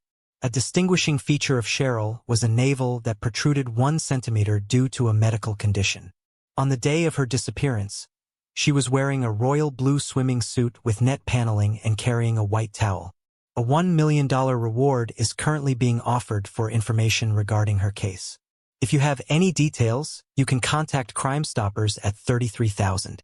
Moving on to the next case. Joy Hibbs. On April 19, 1991, around 1 p.m., David Hibbs returned home from school, eager to share the news that he had made the honor roll. However, upon approaching his house in Corydon, Pennsylvania, he noticed smoke billowing from the windows. He rushed to the back kitchen door, but heavy smoke prevented him from entering. As he observed the scene, he noticed the gas stove burners were all lit, which led him to believe that his mother, Joy Hibbs, had been cooking and perhaps forgotten to turn off the stove. In panic, David called out for help, and his neighbors, who were working nearby, heard him. They attempted to enter the house to find Joy, but the fire was too intense. They immediately called the fire department. Despite their efforts to control the blaze with a garden hose, the fire continued to rage until firefighters arrived. After what seemed like an eternity, the fire was finally extinguished. Tragically, a paramedic informed 10-year-old David that his mother had not survived. Firefighters discovered Joy's body in David's bedroom, where she had been brutally assaulted. She had been so badly burned that she was unrecognizable. While the initial belief was that Joy had died in an accidental fire, an autopsy revealed a chilling truth. There was no sign that Joy had inhaled smoke, suggesting she had already been dead before the fire started. Further investigation uncovered that she had been violently attacked, strangled with wire cords, and stabbed 5 times in the chest and neck. The fire, it seemed, had been deliberately set to destroy evidence. This was a clever cover-up approach by the killer, given that the house had been completely destroyed from the fire, and that the neighbors had destroyed important evidence while attempting to put out the fire. According to the findings of the fire marshal's investigation, the fire originated from 4 different locations in the home, 2 in the kitchen, 1 in David's bedroom, and 1 in the corridor. According to the investigators, the morning of her death, Joy had cashed her paycheck. Her purse's contents were tossed on the living room floor, and the police found her wallet stuffed under the couch. The absence of evidence was compounded by the difficulty the investigators experienced in determining a motive. Joy was adored by all, worked part-time as a medical assistant, and was committed to her family. David Hibbs described his mother as graceful, polite, and easygoing. Authorities had no leads whatsoever as to the person who would want to kill her. On the day she was killed, Joy had dropped her 2 kids off at school in the morning. She received her paycheck, ran a few errands, and got home shortly after 11 o'clock in the morning. A church pastor and another member of the congregation dropped by for a visit shortly after she returned home. Joy Hibbs had indicated a desire to celebrate Easter in the church. Just before noon, the pastor and a member of the church departed the Hibbs family house. According to eyewitnesses, there was a dark blue Monte Carlo parked across the Hibbs yard shortly after the church pastor and his member left. The car was said to have remained there until 1 p.m. 2 days after Joy Hibbs' murder, former Bristol County Police Chief Tommy Mills, who was also a narcotics detective, reached out to the residence of Robert Francis Atkins in Falls, Pennsylvania. Robert lived about 2 hours away from where Joy Hibbs lived. Joy and her husband would occasionally buy tiny amounts of marijuana from Robert Atkins, who also appeared to have been their former neighbor. Robert resisted letting the detectives into his house.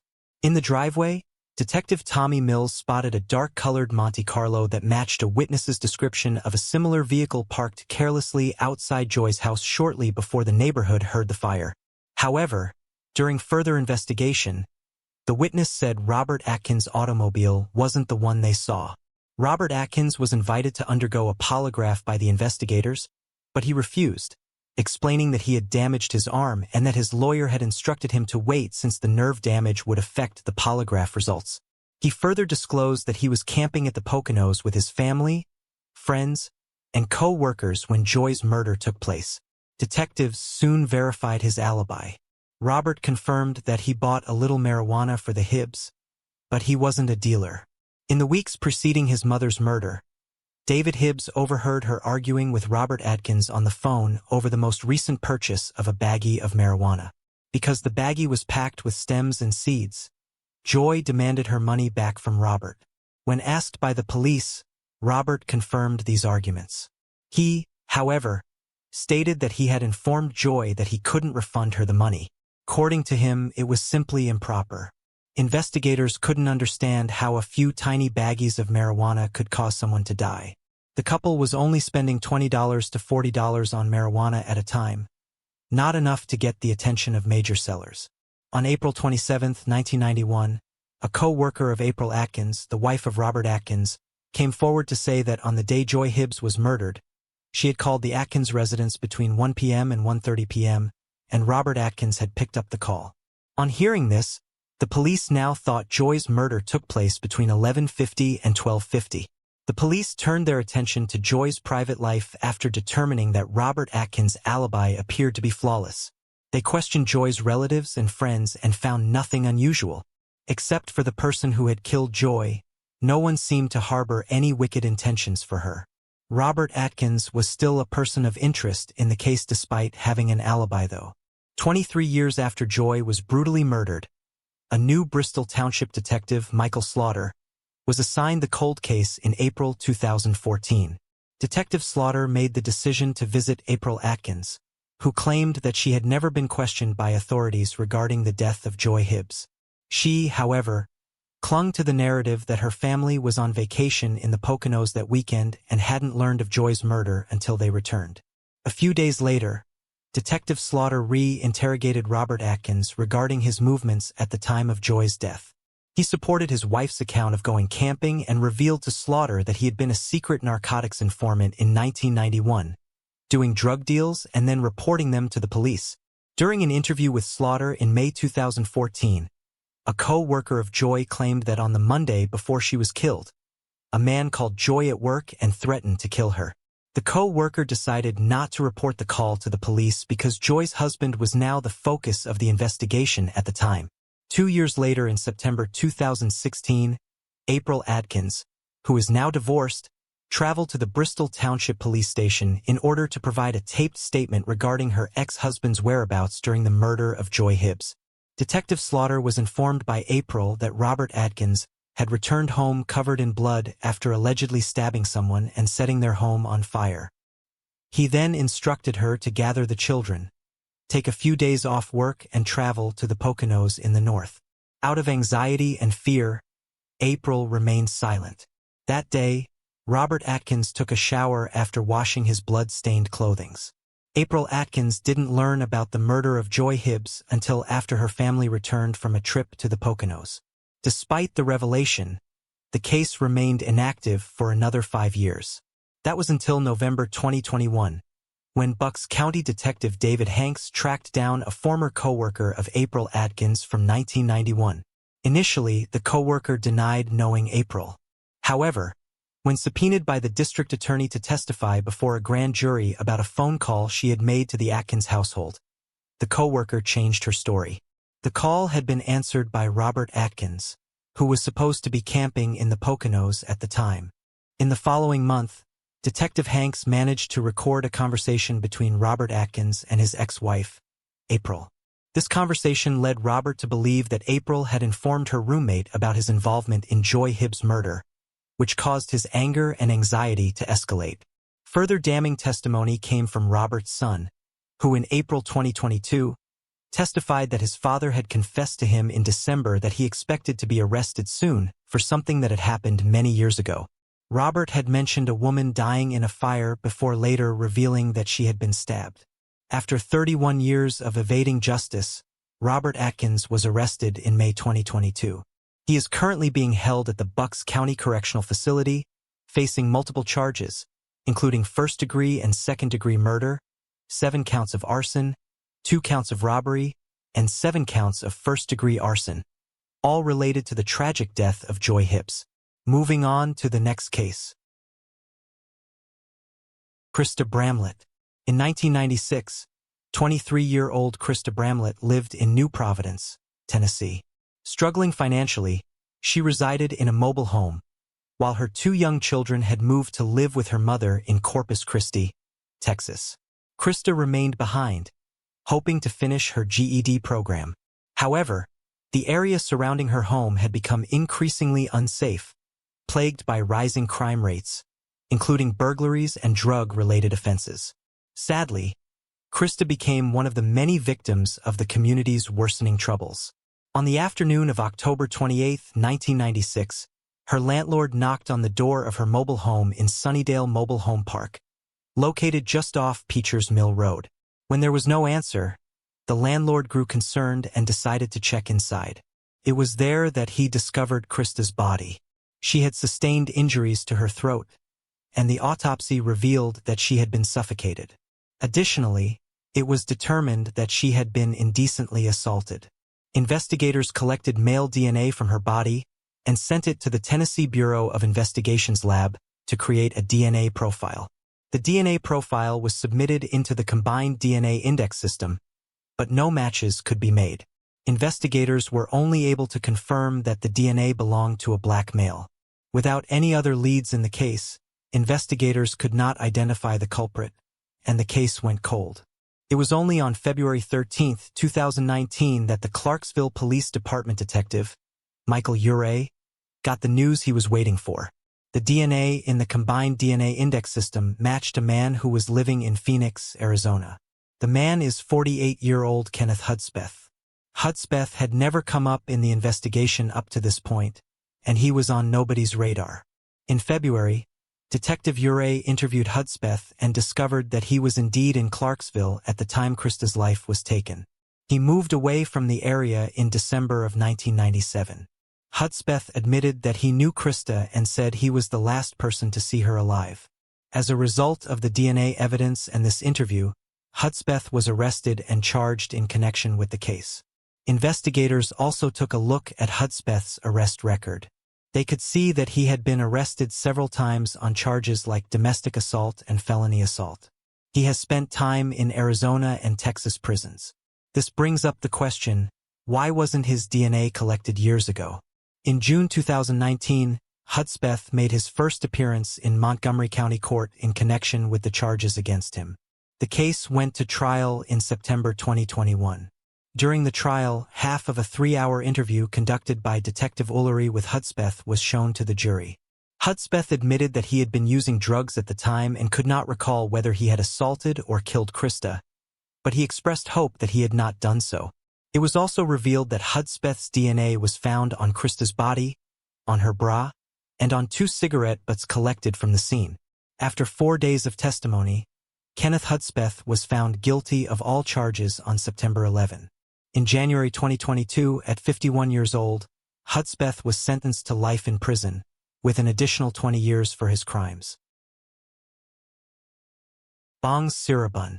Siriacorn Siribun, affectionately called Bong by her family and friends, was an energetic and outgoing student at Borneo Heights College.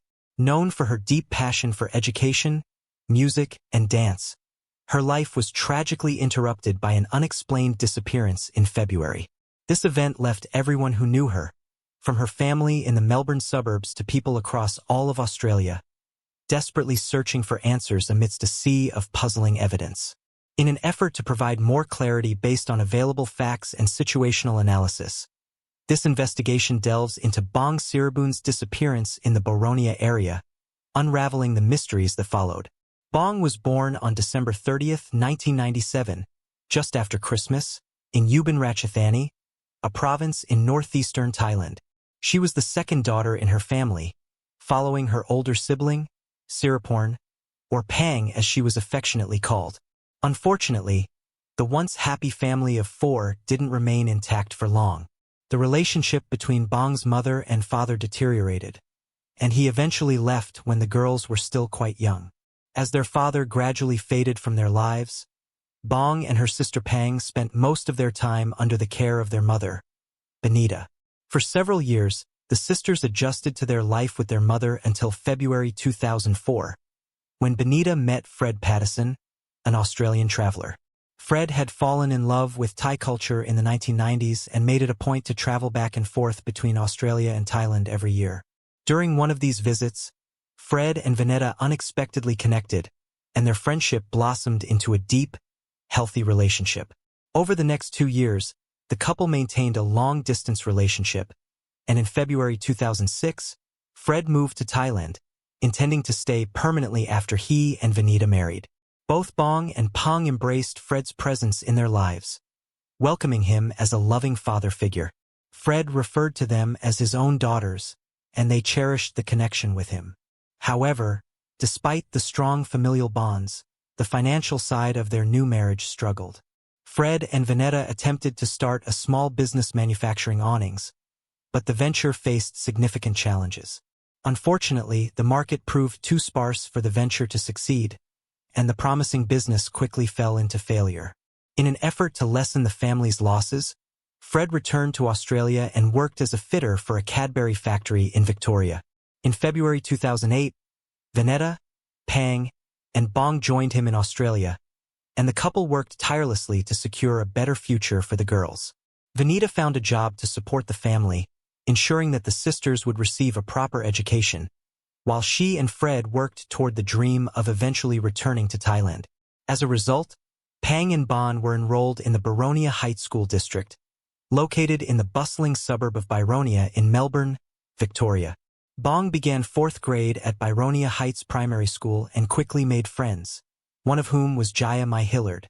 Jia remained close with Bong throughout primary school and into high school. Jia later described Bong to reporters as an incredibly kind and compassionate young woman. She shared that Bong always radiated happiness, rarely losing her smile. This joyful spirit was one of the reasons Bong could make friends so easily, and it was why she and Jia got along so well. Bong had no fear and embraced challenges and new experiences without hesitation. Although she was naturally reserved, she was incredibly polite, and once she became comfortable in a new environment, she would thrive, radiating energy and joy. Another friend, Layla Preston, would later describe how Bong genuinely enjoyed school, feeding off the creativity of others while nurturing her own imagination. While Bong excelled in mathematics and science, her true passions lay in the arts, particularly dance and drama. At the time, her favorite artist was Justin Bieber, alongside various K-pop groups. In 2011, Bon had been rehearsing a dance routine with Jia Mai, which she had choreographed herself. This project was particularly close to her heart, and Jia Mai could sense Bong's excitement about showcasing their hard work. This was why Jia Mai struggled to comprehend the events that unfolded later that June, when Bong disappeared on a seemingly normal Thursday morning walk to school. It was a quiet, unsettling moment in the streets of Byronia under the early morning sun. Now let's review the timeline of events leading up to the unsolved disappearance of Bong Serban. Since her high school years began, Bon had been walking to Byronia Heights College on her own, a routine that was permitted by both her mother and stepfather. The Serban family lived on Elsie Street, just a short 10-minute walk from the school. It was a familiar and easy route for Bong, and she often made the trek alongside her classmates and close friends, including Taylor and, of course, Jia Mai. Jia Mai and Bon even had a spot at a nearby park where they would meet on their way to and from school, sometimes sharing snacks or chatting about the latest happenings. However, on the morning of June 2, 2011, Taylor told her brother that she was going to walk with him to school when he asked if she wanted to head to Bong's house and walk together instead. It wasn't unusual for Taylor to walk with her brother, as she and Bong didn't always walk to school together. That same Thursday morning, Bong's alarm clock went off sometime after 7 a.m. She got out of bed, put on her usual school uniform, and had egg rice soup for breakfast. Around 8 a.m., Bong's stepfather Fred returned home from his graveyard shift at the Cadbury factory. He went into a back room while Bong continued getting ready for the day. By 8:30 a.m., Bong said goodbye to Fred and left the house, just as she did every other school day. A short time later, a neighbor spotted Bong heading east down their road toward Albert Avenue. The neighbor would later tell authorities that Bong appeared to be in good spirits and showed no signs of distress, dressed in her usual school uniform and a blue raincoat. This would be the last confirmed sighting of Bong's Sarabin. A few minutes after that, it is assumed that Bong reached the end of Elsie Street where it meets the busy Albert Avenue. She crossed through traffic every day and was likely heading southwest, making her usual right turn. After walking 1 block along Albert Avenue, Bong is thought to have turned left onto Harcourt Road, a quieter, less busy street compared to Albert Avenue. At 8:55 a.m., another neighbor reportedly spotted Bong walking along Harcourt Road near the intersection with the Monco Street cul-de-sac. This spot was just 130 meters from the gate at the end of Monco Street, which led to Baronia Heights College, the school Bong and her friends would enter each morning. It remains uncertain whether Bong ever reached that gate that day, and the Harcourt Road sighting was never confirmed by the police. When school began, both Baronia Heights College staff and Bong's friends assumed she was absent for the day, as her excellent attendance record suggested no reason for her to miss class. Due to this assumption, Bong's parents, Vanita and Fred, believed she had made it to school safely, and no alarms were raised throughout the day. It wasn't until around 3:40 p.m. that afternoon when Vanita began to wonder where Bong was, noting that her daughter was usually home by that time. As the clock struck 4 p.m., the phone rang at the Sarah Boone household. Fred answered the call, expecting nothing out of the ordinary, only to be surprised when he heard Jeremiah Hillard's voice on the other end. Jeremiah asks Fred if she could speak with Bong to catch up on what she missed and discuss what was coming up at school. Fred, confused, asks why Jeremiah hadn't spoken to Bong earlier at school, to which Jeremiah explains that Bong had never shown up. It's then that both Jeremiah and Bong's parents realize, to their shock, that Bong has gone missing without anyone noticing. Within minutes, Vanita and Fred rush to their car and head to Baronia Heights College. There, the principal confirms that Bong was absent that day. At 4:20 p.m., the distressed couple arrives at the Knox police station. The officers advise them to contact all relatives and close friends to see if Bong might have gone to stay with someone. However, their efforts to reach anyone familiar with Bong yield no results. Undeterred, Vanita and Fred visit Jeremiah and ask her to help contact Bong's friends later that evening to gather more information. Jeremiah suggests checking the park where Bong and she often met on their way to and from school, but there is no sign of Bong there either. Throughout the night of June 2nd and into the early hours of June 3rd, Vanita and Fred go to each of Bong's friends' houses in person, desperately hoping for any updates or clues. Nobody shares anything useful, and after the round-robin of cold calls, the distressed couple return to Knox Police Station. As the day of June 3rd progresses, an official search goes underway. The Knox PD canvasses the area, knocking on the door of every neighborhood home, while distributing missing persons flyers across the town and its neighboring suburbs. The streets are rapidly filled with search and rescue volunteers. By the time the evening news rolls around, multiple broadcast stations have heard about the hunt for Bong Sarah Boone and blast her story on all the major networks. Reporters are diligent in asking the public for help, and it seems a real momentum is building. Over the next few days, the investigators pore over hours upon hours of CCTV footage from area cameras found at local businesses and public transportation stations. They also pay visits to all registered sex offenders in Victoria, feeling more and more that Bum's disappearance is at the hands of a kidnapper. The days turn to weeks, and authorities send officers into the Dandenong Rangers National Park and other mountainous woodlands to search for Bum. Despite multiple attempts, no clues are pulled from the nature reserves or hiking trails. Around the same time in February, 2 separate teenage girls come forward with testimonies relating to kidnapping attempts in the days after Bong went missing. However, either story is believed to be related to Bong's case after one was proven to be a hoax. In October of that year, for months after Bong's vanishing, police put together the Puma Task Force, a special rank of detectives to focus on the manhunt for Bung Sarabin. Puma is the first major focus group in a police investigation since 2003 in Melbourne, Australia. Over the next 2 years, the Puma Task Force receives over 900 calls, investigates 250 known sex offenders, searches over 1,000 homes, and collects over 1,100 pieces of evidence. However, they find nothing substantial and the case continues to grow cold. In February, the task force is shut down and all of its files and findings are handed back to homicide detectives of local police ranks. Years go by and various leads are presented to investigators. Yet a lot of the calls are proven to be hoaxes, including false confessions made by Melbourne locals. On the 5-year anniversary of Bong's disappearance, police turned to the public asking for help in clearing up a couple of alleged sightings of Bong back in February. However, nothing of merit comes through. In the years following Bong's disappearance, both law enforcement and her friends and family have remained determined to find answers.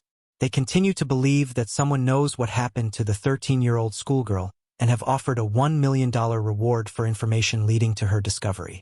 Detectives and sleuths alike work tirelessly, hoping for that breakthrough that will reveal what happened to Bong. As with many missing persons cases involving children, Bong's case saw an outpouring of potential sightings in the days following her disappearance, many of which were reported by concerned citizens who had noticed something unusual.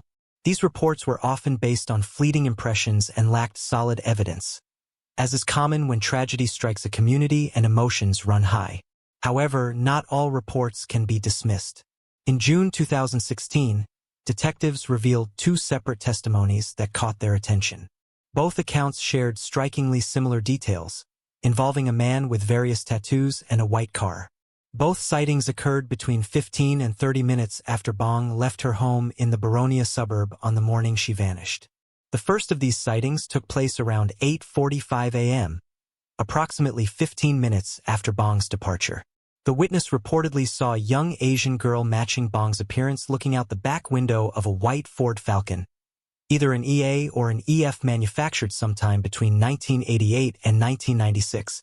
The white car was seen heading east at the intersection of Boronia Road and Florestan Road, driven by an older white male in his 50s or 60s, sporting slicked back brown hair in a rock and roll style and tattoos all over his arms, including a noticeably colorful tattoo on the upper section of his left arm near the shoulder.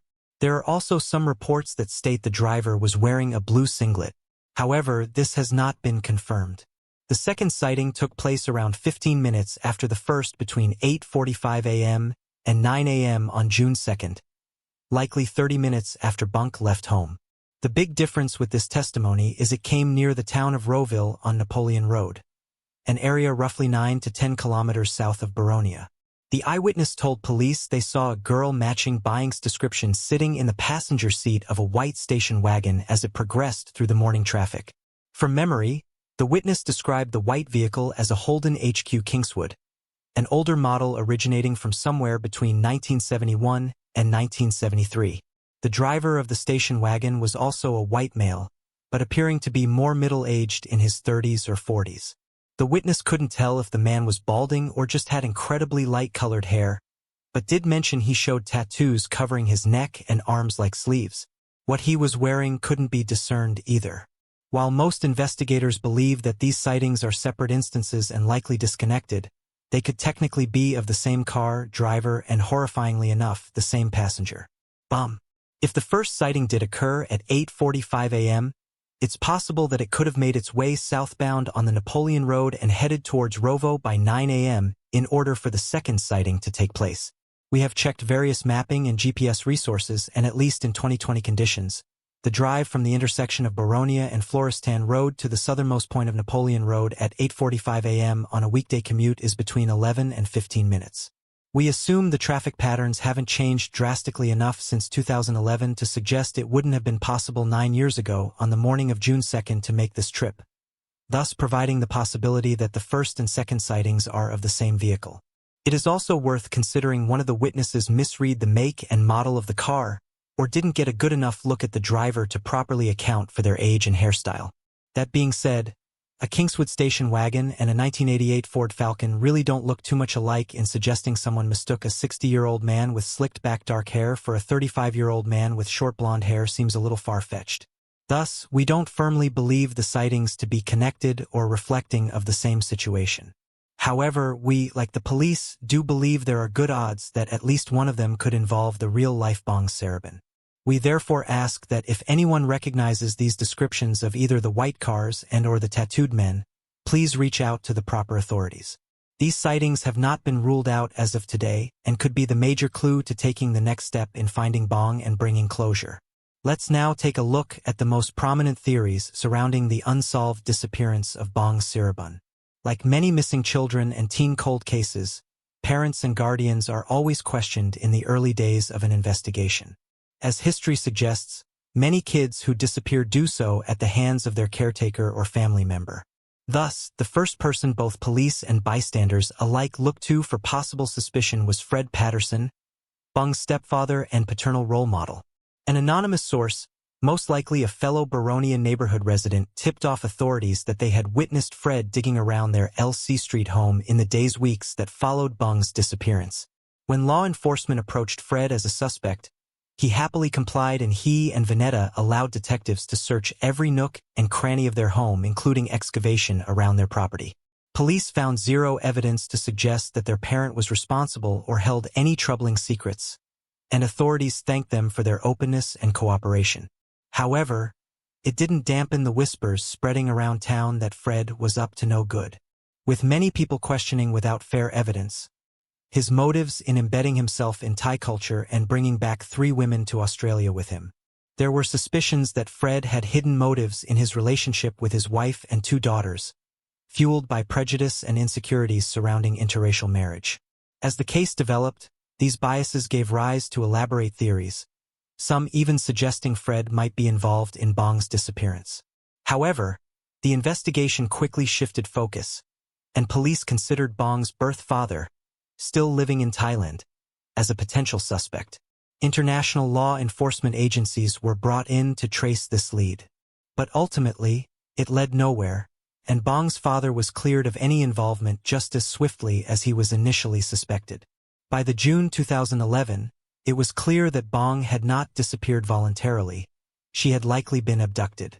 As the case progressed into July, investigators' suburbs. 2 young women came forward with testimonies about attempted kidnappings in the weeks surrounding Bong's disappearance. The first report came from a 16-year-old girl in Ringwood, a town just 10 minutes away from Baronia. On June 21, 2011, she told police that a blue sedan had pulled up alongside her as she walked along Ringwood Road. The male driver had rolled down his window and tried to entice her into the car, but the girl refused, and the driver continued down the road, pulling into the hard shoulder ahead of her. The girl continued walking, and as she passed the blue sedan, the male driver exited the car and grabbed her arm from behind. In a stunning feat of courage, the 16-year-old girl fought off the would-be abductor, scratching and clawing at the offender until he let go. Once out of his grip, the girl sprinted into the nearby shrubbery and camouflaged herself from the man's view. A few moments later, he got back into his blue sedan and drove away, never to be seen again. When describing the man to authorities, the girl said he was in his late 50s or early 60s, sporting dark-colored clothes, graying hair, and most notably, decaying teeth. The best comparison she could make with his appearance in general was to that of a man from Southern European descent.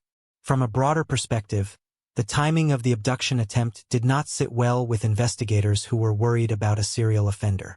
However, other detectives pointed out the more detailed inconsistencies. While the 2 neighborhoods are close in comparison with the rest of the country, Bam was Asian while this girl was white. In addition, Bam's disappearance came in the early morning, where this girl was approached in the afternoon. Of course, these points didn't disprove any connection, but it was enough to raise the eyebrows of everyone involved. Then came the second testimony that seemed to confirm everyone's worst nightmare. Just over a week later, on June 29th, a second young girl alerted authorities of an attempted abduction. This girl was just 11 years old but was of Asian descent and lived in Baronia as well, even knowing Bong personally from playing around the neighborhood. The specific details of the kidnapping attempt were not clarified. However, law enforcement did say they were similar to the Ringwood case and released the sketch of the alleged perpetrator, as described by the 11-year-old girl. The man was older in the same age range as the Ringwood offender, wore a matching red and dark gray sweatsuit as well as white-rimmed glasses, and most creepily of all, a surgical mask. After the public caught a glimpse of the disguised attacker, Baronia skyrocketed around Melbourne at large. Children were no longer allowed outside by themselves, and the streets were patrolled by cops and citizens alike, all hoping to get their hands on this newly arrived serial kidnapper haunting the Baronia area. A tremendous amount of resources by the Knox Police Department was put forth into this specific investigation, with the details between Bong and the second girl's cases signaling to even the most expert officials that a serious situation had surfaced. That was until the July 2011 when the 11-year-old girl revealed to her parents and then to police that she had fabricated her entire story regarding the attempted abduction. There was no man in the surgical mask and everyone was left right back where they started. So despite this false lead, is it possible there was a serial criminal active in the streets of Melbourne that February? While it can't be ruled out, it's now thought to be highly unlikely. The only known cases of missing teenage girls, or at least attempts of such to happen in that area, and at that time were the cases of Bong Sarabun and the unidentified 16-year-old Caucasian girl a week later. Without the support of a third abduction, there were too many holes between the other two profiles to draw a concrete connection. Serial kidnappers almost always target victims of the same race and with the same modus operandi, such as a preferred time of day. It may not seem like a big deal that the Ringwood girl was just 3 years older, but the contrast of physical appearance between a 13-year-old Asian girl and a 16-year-old Caucasian girl would be too great to draw meaningful conclusions. Had there been other attempts, more data points could be infused in the analysis to show investigators if there truly was a boogeyman-like character prowling the neighborhoods. But as it stands, we must conclude that the Ringwood abduction attempt was probably not related to Bung's disappearance, and was at the hands of a different perpetrator. So of course, we arrive at the grand question, who could that perpetrator be? Australia isn't necessarily known for its long history with serial killers or disastrous rates of violent crime, but it still has its fair share of criminals and potential repeat offenders. The most oft-theorized connection in regards to Bung is that of infamous child serial rapist, Mr. Cruel, whose horrifying moniker needs very little explanation. In the late 1980s and early 1990s, Mr. Cruel was an anonymous Australian man who broke into the houses of 3 young girls, an unidentified 11-year-old girl from Lower Plenty, 10-year-old Sharon Wills of Ringwood, and 13-year-old Nicola Linus of Canterbury, and gagged, binded, and assaulted them, sometimes kidnapping them to an undisclosed location before releasing them in a nondescript public location hours later. All 3 cases happened under the cloak of darkness between 11:30 p.m. and 5:30 a.m., all in the eastern suburbs of Melbourne. Mr. Krull never left behind forensic evidence and conducted covert surveillance on each family before breaking into their homes. He was so intelligent, he used red herrings to distract police and throw off detectives while threatening to kill his victims if they acted up during his attacks. Mr. Cruel was known for his tailored black balaclava he wore during one of his crimes, as depicted in the widely circulated and spine-chilling police sketch, and has had over $1 million worth of rewards offered by police for any information that might lead to his identification or arrest. He was the Australian version of the Golden State Killer and thought to have had over a dozen other victims before the 3 confirmed and connected rapes starting in 1987. Another suspected victim of Mr. Cruel came in the fall of 1991 when on April 13th, an unidentified male abducted 13-year-old Carmine Chon of Templestowe, a classmate of an earlier victim, Nicola Linus. Carmine had been taken at knife point, but unlike the other 3 confirmed victims, she wasn't found until a year later when her body was discovered with 3 gunshot wounds to the head. To this day, authorities have neither confirmed nor denied a connection between Mr. Cruel and Carmine's unsolved murder. But until it solves, the similarities have to be taken into account. Carmine was of the same age as the other girls, lived in the same area as the other girls, and was taken at knife points and killed by a handgun, the 2 weapons preferred by Mr. Cruel during his reign of terror. The only major difference was that Carmine was of Asian descent, doubling as the sign that Bong could be a victim of Mr. Cruel too. While it took place 20 years after the peak of Mr. Cruel's crimes, Bong disappeared in the eastern suburbs of Melbourne without a trace, hinting that her kidnapper had planned her abduction. So it would appear to have happened in an instant with zero witnesses. The Carmine was indeed killed by Mr. It's possible that the case could have marked the beginning of a serial predator targeting young Asian schoolgirls, following a pattern similar to that of many serial criminals who evolved from rapists to murderers, much like the Golden State Killer. However, there are several factors that argue against any involvement from Mr. Cruel. The biggest point is his usual operating pattern. Mr. Cruel typically committed his crimes under the cover of darkness, spacing his attacks a year or two apart in order to gather information about his victims before striking.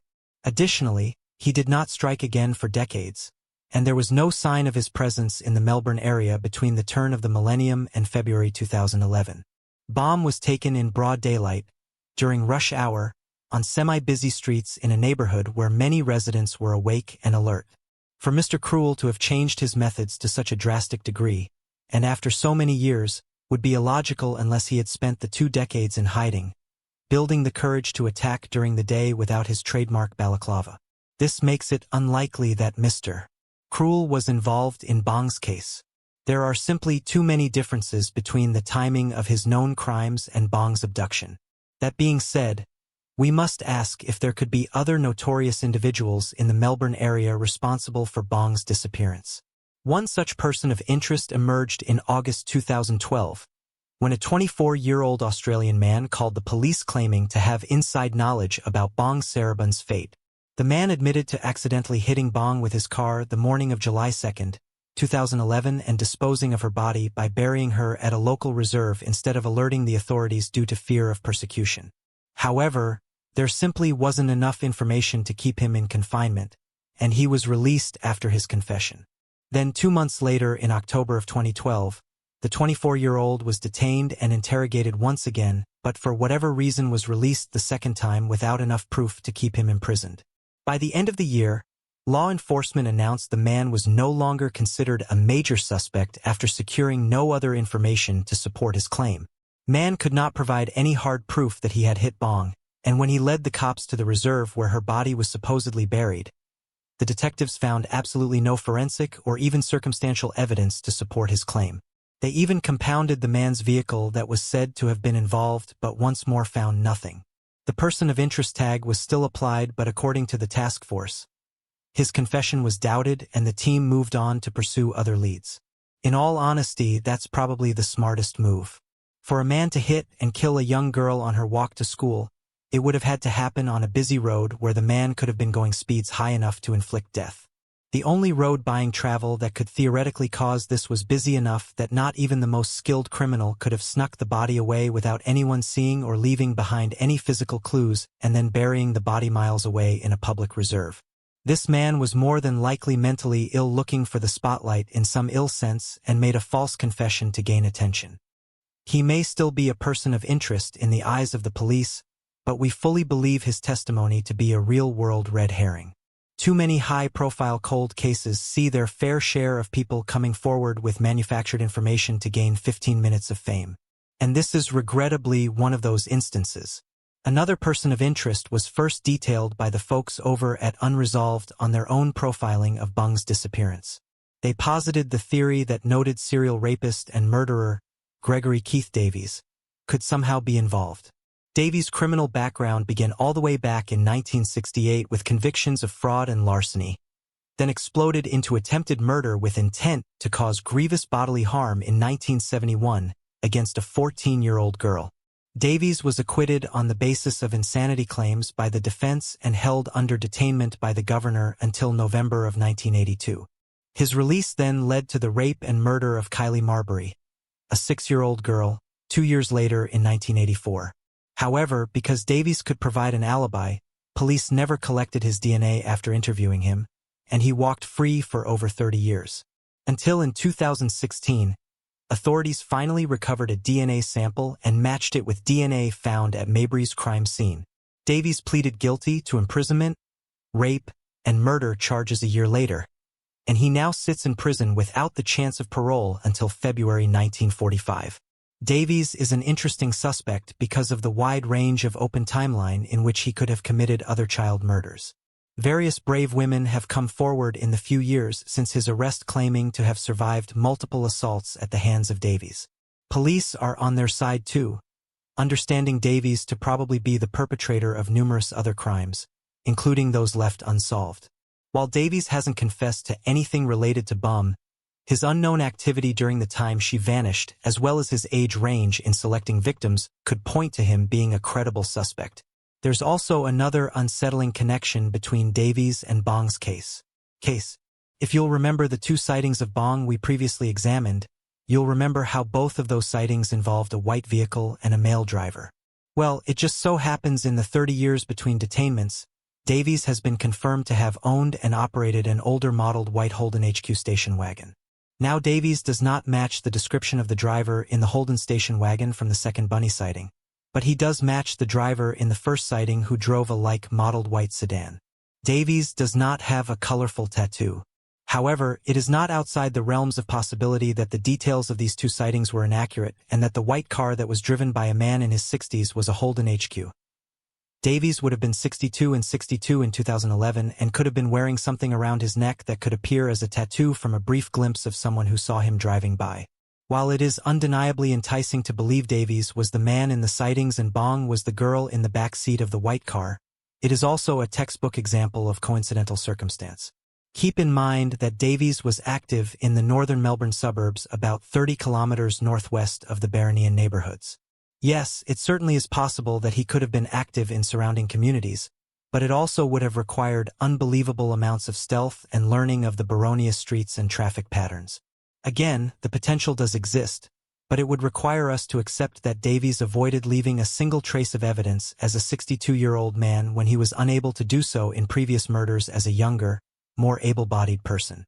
Of course, this is all speculation, but until he is proven otherwise, Davies must still be considered as a strong person of interest.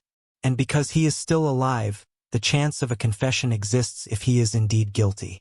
Before we divulge our hypothesis of Bong Siribun's unsolved disappearance, we want to make known that our conclusions are purely logical speculation based on evidence, circumstance, and factual subtext.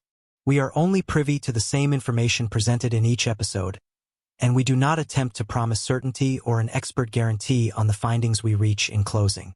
We simply observe, research, and report. In the case of Bong Siribun, we agree with investigators that Bong was kidnapped from the streets of her route to school by a skilled and highly intelligent criminal with a sick perversion for her specifically. How did this person find and single out Bong? It is hard to say. It was well known by police and Bong's friends and family that she was active on social media and the internet at large, owning more than one Facebook account, and always online in her spare time on the computer. While experts who dissected her social media accounts and browser history say, there was nothing suspicious to suggest she met someone online. It's also possible someone found one of her profiles and started stalking her digitally.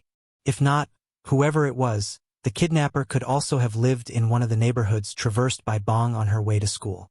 The offender most likely followed her discreetly each day either on foot or by car, absorbing the atmospheric conditions and making detailed notes of the schedules of those around them. They probably canvassed the streets like this for weeks, maybe even months, making sure that they had her patterns down to 80 and was 100% confident they could strike when no one was looking. Then they waited for the perfect opportunity when the weather was bad to keep less wandering neighbors inside and less traffic on the roads. In addition, the perpetrator had to have known Bong walked with friends, and thus needed a morning when she walked alone in order to avoid any witnesses.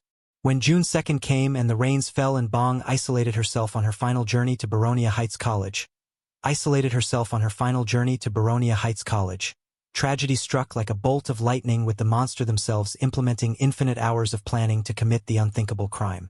So who could this evil kidnapper be? We believe that rather than a serial offender, this specific perpetrator was only targeting Bong specifically. And while they may have been a petty criminal previously, they weren't snatching children off the street left and right. Could this kidnapper have been the same man who attempted to take that 16-year-old girl on June 21st? Cannot be ruled out.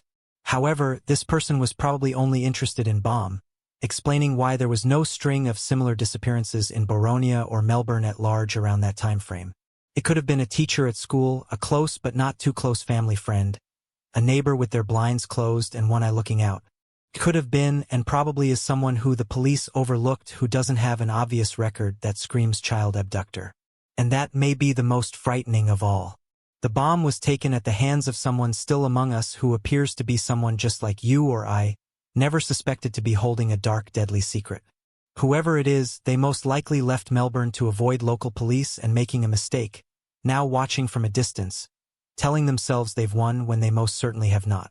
Together with combined courage and persistence, we can put a spotlight on whoever that person is and find Bang Searbun hopefully alive to bring her home to a family and community whose only wish is for justice. In the midst of the uncertainty surrounding Ban's disappearance, it is important to remember the brightness of her life and the many ways in which she touched the world. Ban was not just an exceptional student, but also an insightful artist and a compassionate friend. Her passion for life was evident in all she did. She adored the beach, spending hours swimming in the waters behind her grandparents' home, where the sunlight reflected off the ocean in the same way her eyes sparkled with wonder. Ban expressed herself through both drawing and dance, pouring her creativity into vibrant works that spoke to her soul. Beyond her own personal endeavors, Ban was always ready to lend a hand. She enjoyed gardening on weekends and sharing joyful moments with her friends, like ice cream sundaes. What stood out the most about Bam was her ability to find happiness effortlessly and connect with anyone around her. She lifted up those who needed it, offering support without hesitation. Ban Searbun was on a path to making an impact on her community and the world, one filled with boundless potential. Her kind heart and vibrant spirit would have left a lasting legacy. As we continue searching for answers, we must hold on to the hope that she will be found, and one day her promise will be realized.